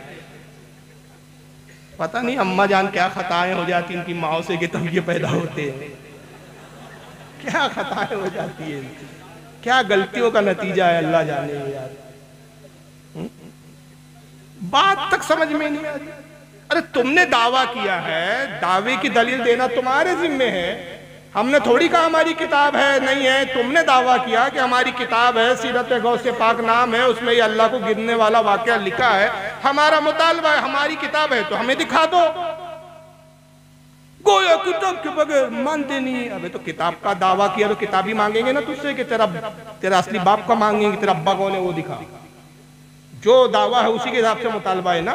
सुनिए कि मेरे भाई लिखा हुआ तो छोड़ो और कहा हुआ तो छोड़ो, तुम खुद बताओ दस्तगीर का अगर ये मतलब नहीं है तो तुम्हारे पास क्या मतलब है? फिर इनका लक़ब क्यों दस्तगीर पड़ा? ये है उल्टा चोर कोतवाल को डांटे। लिखा हुआ तो छोड़ो, बोला बोलो, तुम खुद बताओ दस्तगीर क्यों कहते। चलो भाई इस पर मैं एग्री, इस बात पर हम एग्री। दस्तगीर हम गौस्ताख को क्यों कहते हैं ये मैं तुझे दिखाऊंगा। ये हमारा दावा है कि गौसे आजम कौन है? दस्तगीर है, ये हमारा दावा है। इस दावे की दलील देना किसके जिम्मे है? हमारे जिम्मे। तेरा दावा क्या है? कि हमारी किताब में लिखा है कि अल्लाह ताला गौसे आजम को आसमान में ले गया, अल्लाह ताला गिरा। एक मौलवी ने आसमान बोला, तूने बाग बोला, एक ने जन्नत बोला, वो तुम तय कर लो कहां गिरा। मैं इस पे पकड़ नहीं कर रहा हूं, तुमको छूट दिया। तुमको जहां से जो गार्डन में जाना है, बाग में जाना है, जन्नत में जाना है, आसमान में जाना है, जहां ले जाना है तुम्हारी मर्जी। लेकिन तुम किताब में तुम दिखाओ, ये तुम्हारा दावा है। तुम अपने दावे के एतबार से दलील दो, मैं अपने दावे के एतबार से देता हूं। चलो कब तारीख तय करते हो? अब ये वीडियो भाई ये कल कब तक चले जाएंगे इंटरनेट पे? भाई कल ही डाल देना पूरी तकरीर, भला डालना या मत डालना, इतनी क्लिप जरूर डाल देना। और एक नहीं, कई चैनलों पे आना चाहिए। मेरा मोबाइल नंबर इनसे लेना, मेरे मोबाइल पर भी आप लिंक भेजना, हम भी अपने चैनल पे डालेंगे ताकि इस मनुष्य तक पहुंच जाए होगा। तो कौन सी तारीख तय कर रहे हो? तारीख 2, मैं आने के लिए तैयार हूं। और फिर अब कह रहा हूं, मैं तुम्हारे सेंटर में खुद आऊंगा, तुम्हें बुलाने की जरूरत मुझे नहीं है, क्योंकि हम मर्द के बच्चे हैं। शेर का हर इलाका जहां जाता है शेर का इलाका होता है। तुम वो गीदड़ हो जो अपने दड़बाए 10 के दड़बों में बोलते हो। मैं तो जहां बुलाओ मैं जाने के लिए तैयार। तो बुलाओ, हम अपने दावे की दलील देंगे, तुम अपने दावे की दलील दो। लेकिन बहरहाल अब दलील यही दे रहा है वो, सुनिए दलील क्या है। बड़ी मजेदार। तशरीह सही नहीं है तो तुम ही कर दो ना, कौन सी तशरीह है तुम्हारे लिए? फिर अब्दुल कादिर जिलानी के नाम पे दस्तगीर पड़ा क्यों? बताओ तुम खुद तब। हाँ वो सब नहीं चाहिए, आपने कहा ना कि दलील आप पेश करो। अभी मेरे पास मोबाइल में भी रहेगा, दलील आ रही है भाई। इन लोगों ने आज तक मुझ पर क्या किया है, ताना दिया हुआ है और कह रहे हैं कि आपने झूठ कहा, आपने झूठ कहा। अल्लाह के फजल करम से अल्लाह ने ऐसा उस हैसियत से मुझे तक़वियत दी और सपोर्ट किया। तौहीद की यही अजमत है, हमेशा याद रखिए कि बाकायदा इनकी किताबों में ये बात लिखी हुई भी है और इसको ये लोग मानते भी हैं। लिखी भी कायम है बाकायदा, बोलो बोलो, किताबों में दिखा रहा है, मोबाइल में स्कैन पे बाकायदा किताबों में लिखी हुई है, दिखा रहे स्कैन पे, किताब नहीं दिखा रही। यानी ऐसा हुआ मैं बाकायदा हलाली हूं। हमने बोले अब्बा दिखाओ, तो ला रहे पड़ोसी को। अरे भाई साहब, आपका दावा अपने अब्बा को दिखाने का था, पड़ोसी को लाए तो अच्छा समझ नहीं आपके अब्बा है। मैं तो फिर ऐसे ही बोलूंगा यार, और मुझे बोलने का हक है, इसलिए कि तुमने मेरे रब परवरदिगारे आलम की गुस्ताखी की। वो गुस्ताखी का जुर्म तुम पर आयद होता है और उस झूठा जुर्म का आयद करके तुमने हमें मुशरिक कहा। मर्द के बच्चे बन के लिखा, किताबों में बाकायदा लिखा है। तो बाकायदा लिखा तो किताब दिखाना, मोबाइल क्यों दिखा रहा है? मोबाइल में स्कैन दिखा रहा है, जरा स्कैन भी देख लो। करते हैं और कहते हैं कि हम ये नहीं कहते, हालांकि अंदर का अकीदा पूरा का पूरा यही। अंदर का इसको पता बाहर चला गया। क्या जाहिल आदमी है, वो कोई तो किताबों में लिखा है, अकीदा अंदर का है। अबे जब किताबों में लिखा है तो अंदर का कहां हुआ? वो तो जाहिर हो गया। जो छुपाया जाता उसको छापा नहीं जाता, और जो छापा जाता है उसको छुपाया नहीं जाता। तो खुद ही है, अब्बा भी है वही है, अम्मा भी वही है। क्या खलत मलत है यार तुम्हारे यहाँ? कुछ अकले अकले है कि पैदा लो अकलों से तुम लोग। तौहीद की बरकत से मुझे स्कैन मिला, बोला पहले स्कैन बाद में मिला। तौहीद की बरकत से तक़वियत दी अल्लाह ने, क्या मिल गया? तो बोलते वक्त तो था नहीं, तो फिर कैसे बोला? अभी स्कैन की भी अभी तो मेन पोस्टमार्टम स्कैन का होगा। अभी आगे जरा देखो माजा। अभी देखिए, मैं आपको इसकी स्क्रीनशॉट बताता हूं ताकि वीडियो में रिकॉर्ड हो जाए। मैंने आज तक इससे पहले नहीं बताई थी, आज बता देता हूं। ये वाकया बाकायदा इनकी किताबों में लिखा हुआ मौजूद। इनकी किताबों में तो इन बदबख्तों ने करना क्या था?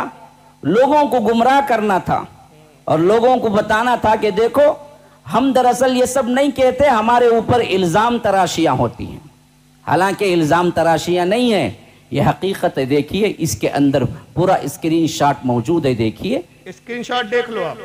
उसने दिखाया ये सफा नंबर 206 है। सफेद हो कितने बदलते जा रहे हैं, 181 फिर 81 फिर 206, और इस किताब का नाम गायब। ये कौन सी किताब का स्कैन पेज है वो नहीं बता रहा वो। अब किताब पढ़ के सुनाएगा। वो वाकया खुद क्या सुना रहा है? गार्डन वाला, इसमें लिखा जन्नत वाला। सुनते जाओ, देखते जाओ। बाकायदा लिखा हुआ है कि आपको दुरूस हरम सफा नंबर 220 पर 9 पे ये वाकया बाकायदा लिखा हो। अच्छा, ये वाकया दुरूस हरम सफा नंबर 209 पे लिखा है। वहां भी सफा बदल गया, किताब का नाम भी बदल गया।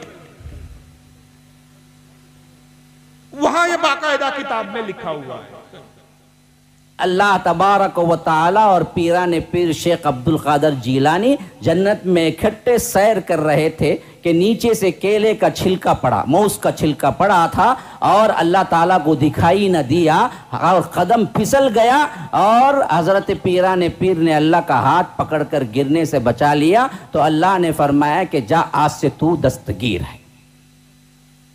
ये मैंने लिखा है ना, मेरे हाथ की रेटिंग है, बाकायदा तौर पर गूगल में मौजूद है। गूगल में है भाई।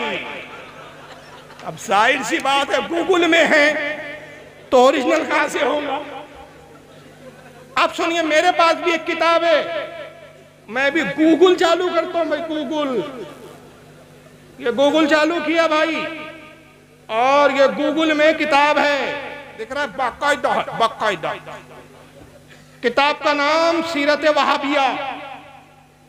किताब का नाम सीरत वहाबिया, सफा 181 लिखा है कि इब्ने तैमिया कहता था मैं अल्लाह हूं, सारे अहले हदीस मेरे बंदे हैं।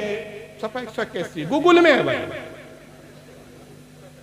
गूगल में नहीं, गूगल में। फिर उसी के नीचे दूसरे पैराग्राफ पे लिखा है कि मोहम्मद इब्ने अब्दुल वहाब नजदी एक तवायफ के पास जाते थे और 6 नाजायज बच्चे उस तवायफ से उनके पैदा हुए। गूगल में है भाई, मान लेंगे अहले हदीस इसको? मान लेंगे? ऐसे गूगल में ना रोज 10 सफे बना के किताबें डालता हूं मैं। अरे जाहिलों के बच्चों, मौलवियों तहकीक कर लो, इस गरीब को पता ही नहीं। ये सफा स्कैन याद रखो, ये किताब का स्कैन दिखा रहा है, ये किताब भी उसके बाद ओरिजिनल नहीं, ये देवबंदियों ने हमारे खिलाफ लिखी, एक हमाम में सब नंगे। ये है ओरिजिनल किताब में। किताब का नाम क्या है? आइए स्कैन पे दिखा देता हूं आपको, दूर वालों को नहीं दिख रहा। यह है किताब बरेलवियत की खाना तलाशी। किताब का नाम बता रहा है कि ये बरेली यानी हमारे खिलाफ लिखी गई है। लिखने वाला मौलवी मोहम्मद महमूद केरानवी नदवी, लखनऊ का देवबंदियों का मदरसा नदवतुल उलूम वहां का फारिग। छपी कहां से है? पढ़ो, देख लो, लिखा हुआ है, पढ़ो पढ़ो, कहां से छपी है? कुतुब खाने नईमिया देवबंद यूपी। और इसका सफा नंबर वही सफा जो उसने दिखाया और अधूरी इबारत 20 से पढ़ा। ये है वो।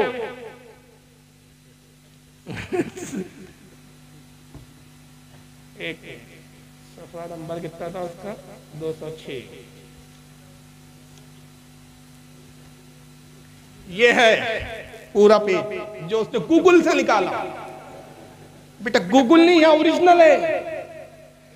और जाहिल के बच्चे ऊपर से पढ़ लेता तो तेरे समझ में आ जाता कि ये बरेलियों की किताब नहीं है, ये तुम्हारा ही भाई, दोनों हमाम में नंगे हो, ये तुम्हारे भाई ने हमारे खिलाफ लिखा। क्या लिखता है? कारी ने मोहतरम हजरत शेख अब्दुल कादिर जिलानी रहमतुल्लाह अलैह को बरेलवी हजरात दस्तगीर के लक़ब से भी याद फरमाते हैं।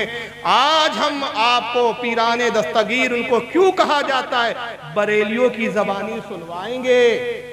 बगौर सुनिए, लिखने वाला भी एक नंबर का जाहिल। किताब में सुनवाएंगे, सुनाई देता कि इसमें से बगौर सुनो, आवाज तो आ नहीं रही है। अरे जाहिल अल्फाज होने चाहिए। बरेलियों की तहरीर से दिखाएंगे, बरेलियों की किताब से दिखाएंगे, बगौर देखिए नहीं, ज़बानी सुनवाएंगे। इसमें ज़बान है बरेलियों की, सुनवाएंगे, गौर से सुनवाना। आवाज तो आ नहीं, इतने गौर तो सुन लेंगे। और उसके बाद फिर वो उसने वही वाकया लिखा है, वो केले के छिलके वाला। और इसने खुद क्या बयान किया था? गार्डन वाला। और वाकया लिखने के बाद फिर तबसरा कर रहा है वो देवबंदी मौलवी। अब तबसरा भी पढ़ लीजिए उसका। कारीन, खैर जो कुछ हुआ हुआ, इतना तो हुआ कि शेख अब्दुल कादिर ने अल्लाह ताला की जान बचा ली, वरना महीनों नाउजुबिल्लाह अल्लाह को हॉस्पिटल में भर्ती रहना पड़ता और हड्डी पसली टूट कर बराबर हो जाती। अस्तगफिरुल्लाह अस्तगफिरुल्लाह। ये जुमले बता रहे हैं कि लिखने वाला कौन है? देवबंदी हमारे खिलाफ लिख रहा है। जैसे तू झूठ बोल रहा है वैसे वो झूठ बोल रहा है। लेकिन इन बेशर्मों की बेहयाई देखो, इतने छटपटाए। और लाया भी तो कहां से लाया? गूगल से लाया। गूगल से लाया तो भी तहकीक नहीं किया कि किसकी किताब है, किसने लिखा, किसके जुमले है, किसका रद्द हो रहा है, कुछ नहीं, बस ले आए था। और अब आइए इनके झूठ और देखते चले। किताब कहां से छपी थी भाई, भूल गए? याद है? इंडिया और हाजी अली पर। अब किताब वही है, वाकया बदल जाता है, किताब की जगह भी बदल जाती है। फिर सुनिए। हाय हाय, सीरत गौस जो मिल रही है बरेली के अंदर, सीरत गौस जो मिल रही है बरेली, सीरत गौस जो मिल रही है बरेली के अंदर, मिल तो रही थी हाजी अली पे थोक के भाव, अब कहां मिल रही है? बरेली की तरफ।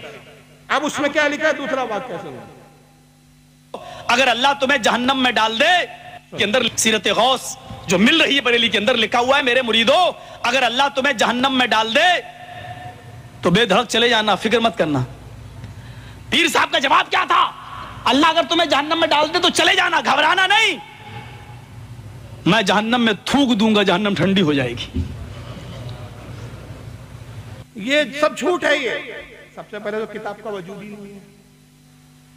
मुतालबा तो इसी पर है कि भाई किताब हो तो, अब वजूद नहीं है तो झूठे कैसे छटपटाते। देखो अभी ये वाकया गौस पाक कहते हैं कि मेरे मुरीदो अगर अल्लाह तुम्हें जहन्नम में डाल दे, डरना मत, जहन्नम में चले जाना, मैं जहन्नम में थूक दूंगा।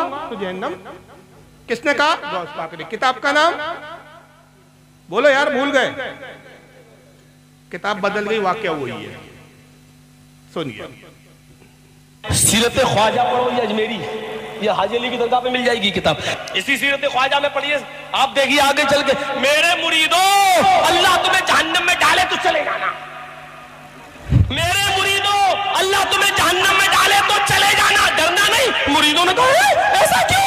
कहा कोई बात नहीं, मैं जहन्नम में थूक दूंगा, जहन्नम ठंडी हो जाएगी। सीरत ख्वाजा बन गई किताब।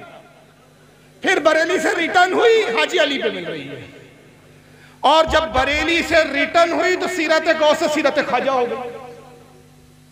अब मेरे ख्याल से ऐसा ना हो कि जर्जिस गया है तो जेल में मर्द औरत बन के ना आ जाए बाहर, और ऐसा होगा मैं उसकी ज़बान ही सुनाऊंगा। मैं क्यों इल्जाम लूं यार कि ये बेहूदगी कर रहा हूं? अल्लाह ताला ने उसको खुद ऐसा जलील किया, उसी की ज़बान, वो मैं सुना दूंगा आपको आखिरी में, उसी पे खत्म करेंगे हम। अब याद रखिए, सीरत गौस मिल रही थी हाजी अली पे, सीरत गौस से किताब बन गई सीरत ख्वाजा, मिल रही थी बरेली में, फिर वापस आई सीरत ख्वाजा, अब मिल रही है हाजी अली में, और उसके बाद यही किताब जर्जिस फिर बोलता है अब हाजी अली भी गई, बरेली भी गया, सीरत गौस भी वो खत्म हो गई। अब दूसरी सुनिए उसकी, तीसरा झूठ सुनिए। एक किताब मैं पाकिस्तान गया, पाकिस्तान से किताब लेके आया, सीरत गौसे पाकिस्तान से छपी। एक किताब मैं पाकिस्तान गया, पाकिस्तान से किताब लेके आया, सीरत गौसे पाकिस्तान से छपी है, पाकिस्तान से छपी है। और वो जो खलीलुर रहमान है पाकिस्तान का, उसने क्या कहा? इंडिया में छपी ताकि लोग पाकिस्तान वाले इसको पकड़े। इंडिया में छपी है, इसको इंडिया में पकड़े, पाकिस्तान में छपी है।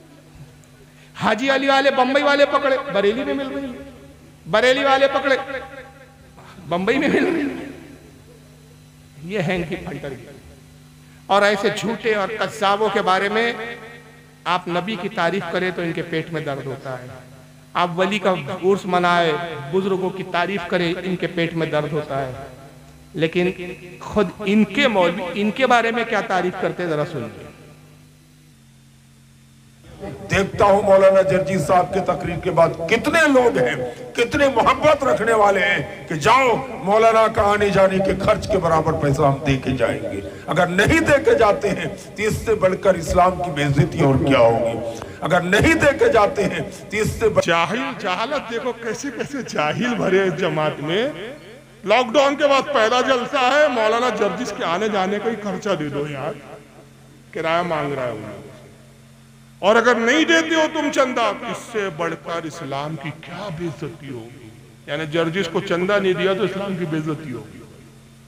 चलो इस पर अभी हमारा वो नहीं है, उसके बाद जरा सुनिए क्या बोला है। क्या इसके साथ पढ़ा जर्जिस का जो है वो साथी है ये पढ़ने में, मौलवी तौहीद आलम नाम है इसका, सुनिए। लॉकडाउन के बाद बिहार की धरती में पहला प्रोग्राम है, इतना बड़ा प्रोग्राम पूरी बिहार में 2020 से लेकर 21 का ये पहला है। 2020 में प्रोग्राम नहीं हो सका था। मैं आपसे यही गुजारिश करके जाना चाहता हूँ आपके सामने अब शहंशाही खिताबत हजरत मौलाना मोहम्मद जर्जीस साहब चतुर्वेदी इटावा यूपी तशरीफ ला रहे हैं। आप हजरात उनकी तकरीर को बड़ी दिलजमी, हल्ला ना करें, शोरगुल ना करें, बड़ी शांति के साथ उनकी तकरीर को सुने। इनकी तकरीर को सुनने के लिए पूरे अरब व अजम, पूरी भारत के अंदर अल्लाह ने ऐसी तकरीर का मलका दी है कि अल्लाह का शुक्र है कि किसी भी मजहब में, किसी भी मसलक में इतने अच्छे, इतने बड़े और इतने कम उम्र में ऐसा खतीब अभी हिंदुस्तान पे नजर नहीं आ रहा है। हिंदुस्तान पाकिस्तान में एक पर एक खतीब तो है, लेकिन सबों पर फाइक हजरत मौलाना जर्जीस साहब चतुर्वेदी हैं और हो जाते हैं। ये अल्लाह की तरफ से देन है। कुदरत ने ऐसी कुव्वत गोयाई और ऐसी जुबान पे मिठास और मलका अता की है कि पूरी दुनिया में एक तकरीर का धूम मचाया है। कुछ लोगों ने तो यहाँ तक मुबालगा आराई की है कि हजरत आदम के बाद आज तक की तारीख में मौलाना जर्जीस जैसे खतीब ही दिखाई नहीं मिलता है, सबूतों में नहीं मिलता है। बस यही दिखाना, हजरत आदम से लेकर आज तक मौलाना जर्जीस जैसा हरामी खतीब पैदा ही नहीं। बात तो सही है यार, इसमें कहां झूठ है, हमें कोई इख्तिलाफ नहीं, बस लफ्ज़ हरामी भूल गया था बोलना। कितनी बड़ी तौहीन है यार। दाऊद अलैहिस्सलाम की खिताबत क्या थी जानते हैं? अल्लाह के नबी फरमाते हैं दाऊद अलैहिस्सलाम जब खिताबत करते, तौरात पढ़ते, ज़बूर पढ़ते, आसमान के परिंदे ठहर जाते थे, दरिया की रवानगी ठहर जाती थी, पहाड़ झूमने लगते थे। सरकार की खुद फसाद का क्या आलम है, तेरे आगे यूं है लचे दबे फुसहा अरब के बड़े बड़े, यूं जानिए कि मुंह में जान ज़बा नहीं, नहीं बल्कि जिस्म में जान नहीं। वो रसूलुल्लाह की फसाद थी। मौला अली की फसाद का क्या क्या? आदम से लेकर आज तक जर्जीस जैसा खतीब ही पैदा नहीं। ये तो बेचारा चने के झाड़ पे चढ़ा के गया उसको, लेकिन उसी जलसे में जर्जीस ने खुद अपने मुंह से अपनी पोतरी करी। कहा भाई मैं तो गंदा आदमी हूँ, मेरे साथ खुद मेरी कौम क्या हाल करती है, हम क्या करें यार। मैं नहीं मजाक उड़ाता, अब इसकी कौम ने इसको खुद मजाक बना दिया। अब उसी की जबानी सुनी, उसकी कौम ने उसको क्या मजाक किया उसके साथ। लोग नाम भी बिगाड़ने लगे। कमीनों ने एक जगह इश्तिहार में मौलाना जर्जीस चतुर्वेदी ना लिख के चूतरवेदी लिख दिया। अब ऐसे ऐसे लोग पैदा हो गए दुनिया में, अब हम क्या करें। कमीनों ने एक जगह इश्तिहार में मौलाना जर्जीस चतुर्वेदी ना लिख के चूतरवेदी लिख दिया। अब ऐसे ऐसे लोग पैदा हो गए दुनिया में, अब हम क्या करें। इसलिए अब अतुर्वेदी चतुर्वेदी का लफ्ज काटिए इश्तिहारों से, मत लगाइए। सिर्फ मौलाना, अब आप लोग भी एक गलत कर, जर्जीस आलम, जर्जीस, मेरा नाम जर्जीस आलम नहीं है। ढूंढना पड़ेगा। गुस्सा आता है जब जर्जीस आलम देख लेता हूँ इश्तिहार में, लगता मैं हूं ही नहीं जर्जीस आलम, भाग जाऊंगा। मेरा नाम जर्जीस आलम नहीं है, मेरा नाम मोहम्मद जर्जीस है। चाहो तो अंसारी लगा सकते हो क्योंकि मेरी बिरादरी है। एक जगह बंगाल के उस माहौल में तकरीर करने गए, बिल्कुल ऐसा माहौल था। वो कहता अब मैं दावत देती हूं, मौलाना जर्जीस आएगी, तकरीर फरमाएगी। उसने हमें लड़की बना दिया। अनाउंसर और लाल गोला की तरफ तकरीर करने गए, वो हमसे कह रहा है अब मैं, आप अदब के साथ बैठी है सब लोग, मैं आपका बहुत शुक्र अदा करती हूँ। अपने आप को भी लड़की बना रहा है और मेरा अनाउंसमेंट, अब मैं आपके सामने मैं मौलाना जर्जीस चूतरवेदी को बुलाती हूँ। क्या इन लोगों को माइक पकड़ा दिया गया।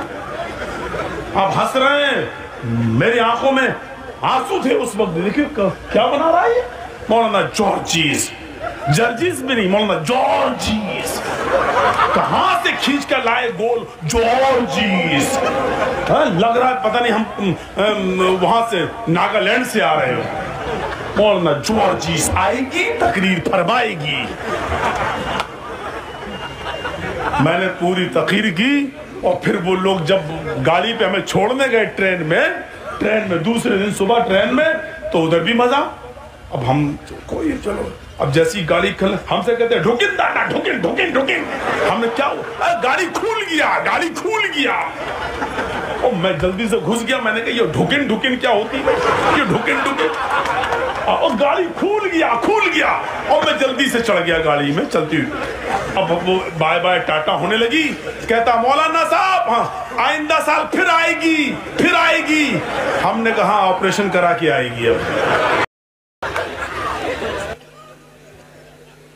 खैर इसका ऑपरेशन तब जेल में ही होगा। ऑपरेशन कराने की तमन्ना रहेगी बेचारे की, वरना बंगाल जाता दोबारा ऑपरेशन करा के वो तमन्ना रहेगी। बहरहाल चलिए मैं क्या इनके बारे में इनका मजाक उड़ाऊं यार। कुदरत ने, अल्लाह ने खुद इनको जलील और रुस्वा कर दिया है। इनकी ज़बानी भी इनको रुस्वा किया गया और गैरों के हाथों भी इनको रुस्वा किया गया और खुद इन्हीं की जमात के लोगों के जरिए भी इनको रुस्वा किया गया। ये सरापा रुस्वा है, दुनिया में भी जलील है, आखिरत में भी जलील है। इसलिए आदत कहते हैं आज ले उनकी पन्हा, आज मदद मांग उनसे, फिर ना मानेंगे कयामत में अगर मान। तो बहरहाल इनके कुछ आपने हरकत व सकनात भूलिए, इनकी कुछ बकवासात आपने देखी। तो हर फ़िरके पे बोलने का उतना वक्त नहीं है। मैंने सिर्फ 3 फ़िरकों को मुख्तसर वक्त में कोशिश की। एक शिया फ़िरके का अक़ीदा बताया, शियाओं के अगर वीडियोस बताओ जिसमें वो अली को खुदा कहते हैं और खुदा बता के कैसी कैसी तौहीनें की है खुद रब तबारक व तआला की माँ से, उसके लिए सिर्फ एक मुकम्मल बयान की ज़रूरत है। मुकम्मल 3-3.5 घंटे का बयान चाहिए उसके लिए कि आज के मौजूदा इनके शिया फ़िरके के मुक़र्रिर रब तबारक व तआला की कैसी कैसी तौहीनें कर रहे हैं। नऊज़ुबिल्लाह मिन ज़ालिक। शिया फ़िरके के आपने अकीदे देख लिए, जो पुराना फ़िरका था। अहले हदीस जमात का भी अकीदा आपने देख लिया, देवबंदियों का भी देख लिया। ये 3 मशहूर जमातें हैं, बाकी फिर सब इनकी छोटी छोटी शाखें हैं। इसलिए याद रखिए सुन्नी मुसलमानों, अहले सुन्नत व जमाती हक जमात है और ये जज्बाती बात नहीं है, जज्बाती नारा नहीं है। इसलिए कि यही वो जमात है जिसमें औलिया किराम है। किसी जमात में आपको वली नहीं मिलेगी। और इन जमातों को एतराज़ इस बात पर है कि आप फुला बुजुर्ग का उर्स क्यों मना रहे हैं। भाई हमारे यहाँ बुजुर्ग है इसलिए उर्स मनाएंगे, तुम्हारे यहाँ बुजुर्ग ही नहीं है तो तुम किसका उर्स मनाओगे। ये तो अपने अपने नसीब की बात है भाई।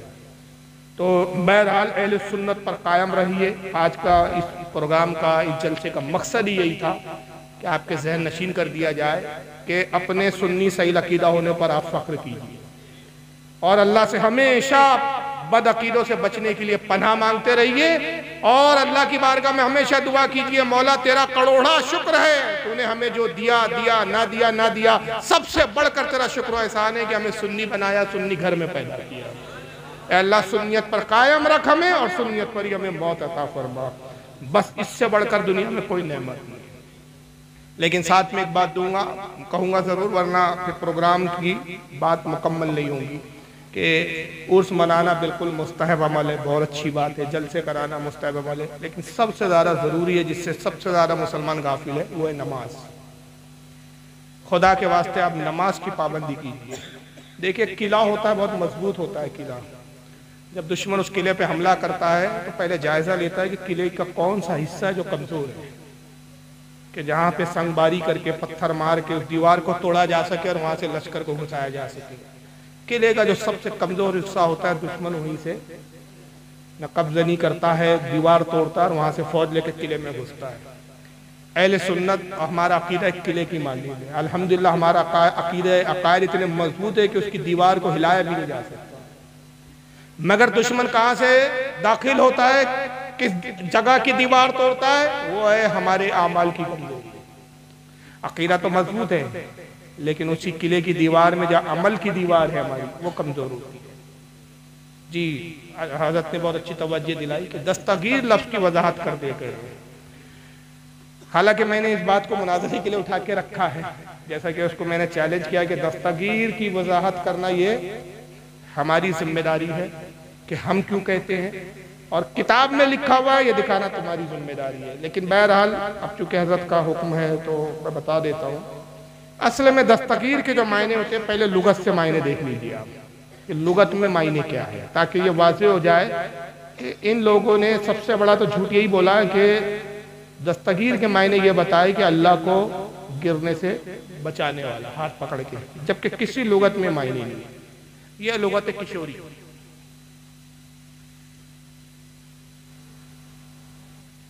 सफ़ा नंबर 191 दस्तगीर, जिसके मायने फारसी की लुगत है, ये फारसी ज़बान का लफ्ज़ है दस्तगीर। मददगार, कैदी, गिरफ्तार, 3 मायने इसके लिए। दूसरी लुगत देखें आप, ये भी फारसी की लुगत है, फरहंग आमिरा, सफ़ा नंबर 222। इस पे दस्तगीर के मायने दिए हैं मददगार, गिरफ्तार। तीसरी लुगत देखें आप, फिरोजुल लुगात, उर्दू की मशहूर लुगत है ये, उर्दू की लुगात में सबसे मशहूर लुगात मानी जाती है। फिरोजुल लुगात सफ़ा 627। दस्तगीर मददगार, हामी, मदद करने वाला, मददगार यानी मदद करने वाला, हामी। आइए ये लुगत देखिए, जहांगीर, उर्दू लुगत, सफ़ा 751। दस्तगीर लफ्ज़न हाथ पकड़ने वाला, मजाजन सहारा देने वाला, मदद करने वाला, रहबरी करने वाला। आइए इसके बाद दूसरी लुगत देखे, इल्मी उर्दू लुगत, सफ़ा नंबर 458। लफ्ज़न हाथ पकड़ने वाला, मजाजन सहारा देने वाला, रहबरी करने वाला। इसके बाद देखिए मोहम्मदी उर्दू लुगत, सफ़ा 757। वही मीनिंग इसके भी दिए, दस्तगीर लफ्ज़न हाथ पकड़ने वाला, मजाजन सहारा देने वाला, रहबरी करने वाला। हत्ता के अंग्रेजी की लुगत देख लें आप, अंग्रेजी की लुगत है practical standard 21st century dictionary Urdu into English, यानी अंग्रेजों ने भी इसके मायने क्या बताए हैं वो भी देख लें आप। दस्तगीर हेल्पर, हेल्पर यानी मदद करने वाला, हेल्प करने वाला। फिर आगे लिखते हैं application of the well known संत हजरत अब्दुल कादिर जीलानी, ये हजरत अब्दुल कादिर जीलानी का लक़ब है।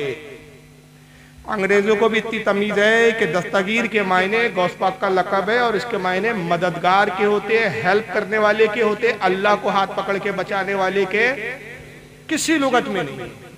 एक खुद साख्ता इन्होंने मायने गढ़े। और हम क्यों शेख अब्दुल कादिर जीलानी को रज़ी अल्लाह ताला अन्हु को वो कहते हैं, उसकी वजह सुन लीजिए। यहाँ पर इस वक्त टेबल पे मेरे किताब है, असल में स्कैन पेज इसका है नहीं, बहजतुल असरार। ये इमाम अबुल हसन शतनूफी रहमतुल्लाह अलैह बहुत बड़े आलिम गुजरे, गौसे पाक और इनके दरमियान में सिर्फ 2 वास्ते। और इनकी सिक़ात के बारे में अल्लामा ज़हबी लिखते हैं, जो जरा और तादील के बहुत बड़े इमाम हैं, सियारुल अलामुन नबाला में लिखते हैं कि अबुल हसन शतनूफी रहमतुल्लाह अलैह वो मुहद्दिस गुजरे अपने वक्त के, इनको मुहक्किकुर रिजाल कहा जाता है। मुहक्किकुर रिजाल के मायने ये होते हैं कि ऐसा शख्स जो पत्थर को छू दे तो उसको सोना बना दे। तो ये जिस रावी के बारे में कलाम कर दे कि सिक्का है, सच्चा है, तो वो बात सनद की हैसियत रखती है, यानी इनका कौल, इनका बात खुद एक सनद की हैसियत रखती है। वो अबुल हसन शतनूफी है। इमाम मोहम्मद बिन मोहम्मद अल जज़री शाफ़ी बहुत बड़े इमाम गुजरे, और वो कहते हैं कि मैंने बहजतुल असरार की सनद इमाम अबुल हसन शतनूफी से ली। इब्न तैमिया ने भी इनकी तारीफ की है, इब्न क़य्यम जौज़ी भी ने, यानी ये मोतबर और मुस्तनद मुहद्दिस और आलिम में गुजरे हैं। और सरकार गौसे आज़म और इनके दरमियान में सिर्फ 2 वास्ते हैं, 2 वास्तों से ये गौसे पाक के वाक़यात लिखते हैं, और हर वाक़े को इस तरीके से इन्होंने बयान किया है जैसे हदीस की सनद बयान की जाती है कि मैंने फुला से सुना, फुला ने फुला से सुना, फुला ने गौसे पाक से सुना। 2 वास्तों से वो रिवायत गौस पाक तक इन्होंने नकल की है। बाद के जितने भी मुसन्निफीन हैं, बड़े बड़े मुहद्दिसीन, उन्होंने इस किताब की शरह भी लिखी, और गौसे पाक के हालत पर जो कुछ भी बाद के मुअर्रिखीन, मुहद्दिसीन और आइम्मा ने लिखा, ज़्यादातर इसी किताब को उन्होंने मवाद बनाया। ये सरकार गौसे आज़म का कौल इसमें नकल करते हैं, सफ़ा नंबर 102 पर। खुद गौसे आज़म क्या फरमाते हैं, मन इस्तगासा बी फी करबिन कुशिफत अन। सरकार गौसे आज़म कहते हैं जो किसी तकलीफ में मुझसे फरियाद करे, वमन नादा बिस्मी फी शिद्दती फुर्रिजत अन। फिर आगे गौस पाक फरमाते हैं और जो किसी सख्ती में मेरा नाम लेकर मुझे निदा करे, तकलीफ में, परेशानी में मेरा नाम का निदा करना, या गौस अल मदद, इसको निदा करना बोलते हैं। रसूलुल्लाह के लिए भी निदा की जाती है, या रसूल अल्लाह, यानी अल्लाह के रसूल मदद कीजिए। गौसे आज़म कहते हैं जो किसी तकलीफ में मेरा नाम ले, मुझसे फरियाद करे, किसी परेशानी और तकलीफ में मेरे नाम लेकर निदा करे। फिर आगे फरमाते हो वह मन तवस्सला बी इलल्लाहि अज़्ज़ व जल्ला फी हाजती उदियत लहू, और जो मेरे वसीले से अल्लाह की बारगाह में दुआ करे, अल्लाह ताला उसकी हाजत को पूरा फरमा दे। इस बुनियाद पे कहा जाता है उनको दस्तगीर, मदद करने वाला। और एक दूसरी वजह बता देता हूं। एक कौल सरकार शाह अब्दुल हक मोहद्दिस देहलवी रहमतुल्लाह अलैह लिखते हैं, उनकी किताब है अखबारुल अखयार, यहाँ टेबल पे मौजूद है। यह है अखबारुल अखयार और इस फारसी जबान में असली किताब है, उर्दू तर्जुमा भी हुआ इसका, जिसको देवबंदियों ने किया, देवबंदियों के 2 मौलवियों ने मिलकर किया है। हमारे अहले सुन्नत के उलमा ने तर्जमा नहीं किया, तर्जमा भी देवबंद से हुआ है। एक मौलाना साहब है, मौलाना सुभान महमूद साहब उस्तादुल हदीस दारुल उलूम देवबंद, मौलाना मोहम्मद फाजिल साहब दारुल उलूम देवबंद, 2 मौलवियों ने मिलकर तर्जमा किया। शाह अब्दुल हक मोहद्दिस देहलवी आज से 550 साल पहले के मोहद्दिस हैं और इनकी अज़मत और फजीलत के लिए ये काफ़ी है कि चाहे बरेली मकतब फ़िक्र के लोग हो, चाहे देवबंदी मकतब फ़िक्र के लोग हो, किसी भी मकतब फ़िक्र के हिंदुस्तान के उलमा हो, सबका सिलसिले हदीस सरकार गौसे आज़म रज़ियल्लाहु ताला अन्हु तक पहुँच जाता है। आइए शाह अब्दुल हक मोहद्दिस देहलवी गौसे पाक का क्या कौल नक़ल करते हैं।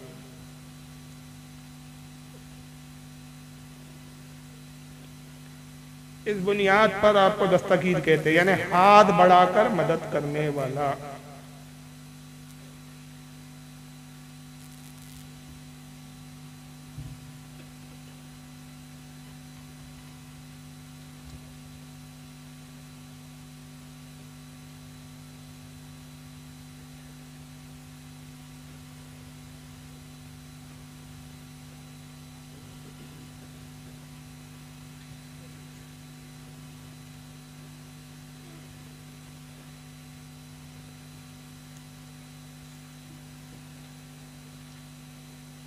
सुनिए, ये लिखने वाले कौन है? शाह अब्दुल हक मोहद्दिस देहलवी, सफ़ा नंबर 49 सफ़े पर। सरकार गौसे आज़म फरमाते हैं,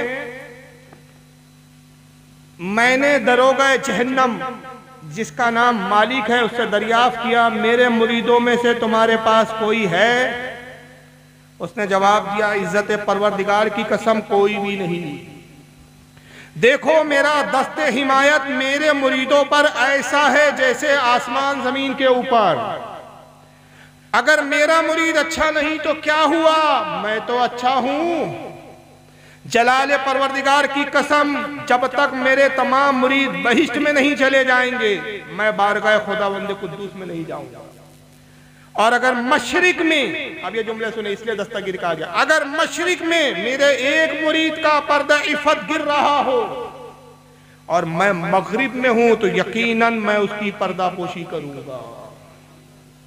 यानी मुरीद पर मुसीबत परेशानी मशरिक में है, गौस पाक कहते हैं मैं उस वक्त मगरिब में रहूं, मगर ये फासलों को मत समझो, मैं इन फासलों के बावजूद भी उसकी दस्तगीरी करूंगा, उसकी मदद करूंगा, उसकी पर्दापोशी करूंगा। फिर आगे फरमाते हैं, हजरत शेख फरमाते हैं, हुसैन बिन मंसूर हल्लाज के जमाने में कोई उनकी दस्तगीरी करने वाला नहीं था कि जिस लर्जिश में वो मुब्तला हुए कि उससे कोई उन्हें बचाए। अगर मैं उस जमाने में होता तो उनकी दस्तगीरी करता। यानी उनकी दस्तगीरी के मायने क्या देखे आपने लुगातों में? मदद।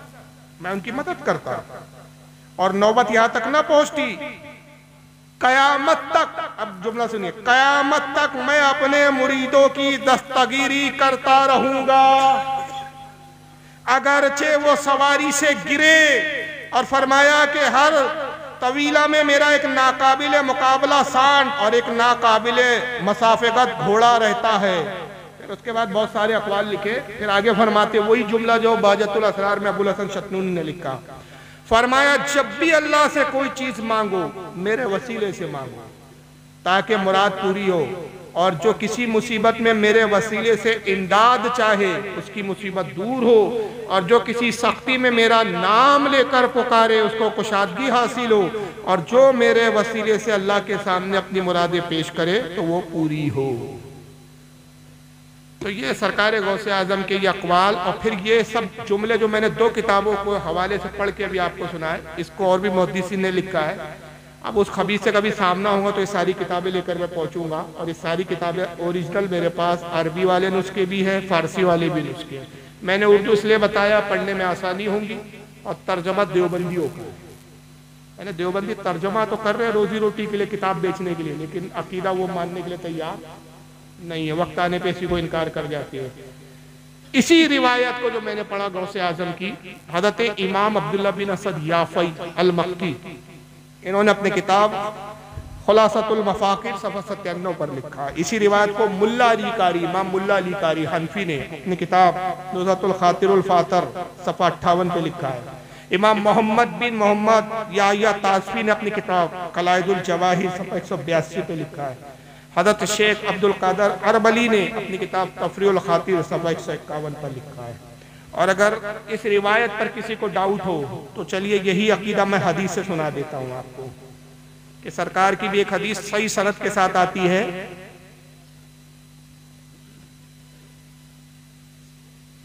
बस खत्म। चलिए वो हदीस मैं सुना देता हूँ। हज़रत उतबा बिन गज़वान एक सहाबी, उनसे रिवायत है कि आका सल्लल्लाहु अलैहि वसल्लम ने इरशाद फरमाया, इज़ा अदल्ला अहदुकुम शैअन औ अरदा अहदुकुम औना। आका फरमाते हैं कि अगर तुम में से किसी की कोई चीज गुम हो जाए या वो खुद गुम हो जाए कहीं, वह हुआ बेअर्दिन लैसा बेहुआ अनीसुन, और उसका कोई मोनिसो मददगार ना हो, ऐसी जगह वो फंस जाए कि जहाँ वो तना हो, कोई चीज उसकी गुम हो जाए और कोई उसका मददगार ना हो, फल यकूल, तो वो यूं निदा करे, वो यूं पुकारे, या इबादिल्लाही अगीसूनी, या इबादिल्लाही अगीसूनी, ऐ अल्लाह के बंदो मेरी मदद करो, ऐ अल्लाह के बंदो मेरी मदद करो। फ़इन्न लिल्लाहि इबादन ला नरहुम, आका कहते हैं कि अल्लाह के कुछ ऐसे बंदे हैं जो तुम्हें देखते हैं लेकिन तुम उनको नहीं देखते, वो तुम्हारी जरूर मदद करेंगे। और इस हदीस के रावी साहबी रसूल हज़रत उतबा बिन गज़वान कहते हैं, वक़द जर्रबा ज़ालिक, कहते हैं कि ये रिवायत के मुताबिक अमल मुजर्रब है, इस पर अमल को आजमाया गया तो वैसे ही पाया गया। और यह हदीस तबरानी में अल माजुमुल कबीर में है, हदीस नंबर 290, और उसके अलावा बहुत सारे मुहद्दिसीन ने इसको लिखा है और सनद के एतबार से भी हदीस सही है। अल्लाह ताला आज की इस बज़्म को कबूल फरमाए। दर्द दिल नाम लेने से होता है कम, दर्द दिल नाम लेने से होता है कम, इसलिए नाम आका का लेते हैं हम, इसलिए नाम आका का लेते हैं हम। झूम कर लिख रहा है रज़ा का कलम, शहरयारे इरम ताजदारे हरम, शहरयारे इरम ताजदारे हरम, नौबहारे शफाअत लाखों सलाम, मुस्तफा जाने रहमत पे लाखों सलाम, शम्अ बज़ में हिदायत पे लाखों सलाम। सब रसूलों में अफज़ल है आका की शान, सब रसूलों में अफज़ल है आका की शान। हक ताला ने उन पर उतारा कुरान, हक ताला ने उन पर उतारा कुरान, खोल दी सामने पत्थरों ने जुबान, दूर नज़दीक के सुनने वाले वो कान, दूर नज़दीक के सुनने वाले वो कान, कान लाले करामत पे लाखों सलाम, मुस्तफा जाने रहमत पे लाखों सलाम, मुस्तफा जाने रहमत पे लाखों सलाम, शम्अ फज़ में हिदायत पे लाखों सलाम, शम्अ फज़ में हिदायत पे लाखों सलाम। नूर अफशा हुआ जब वो अवतहा का चाँद, देख ले आए सब जूए ज़ेबा का चाँद। नूर अफशा हुआ जब वो बतहा का चाँद, देख ले आए सब जूए ज़ेबा का चाँद। आसमां पर पड़ा मंद दुनिया का चाँद, आसमां पर पड़ा मंद दुनिया का चाँद। सुहानी घड़ी चमका तैबा का चाँद, सुहानी घड़ी चमका तैबा का चाँद। उस दिल अफरोज साथ तेरा रहमत तेरा को सलाम मुस्तफा जा, रहमत तेरा।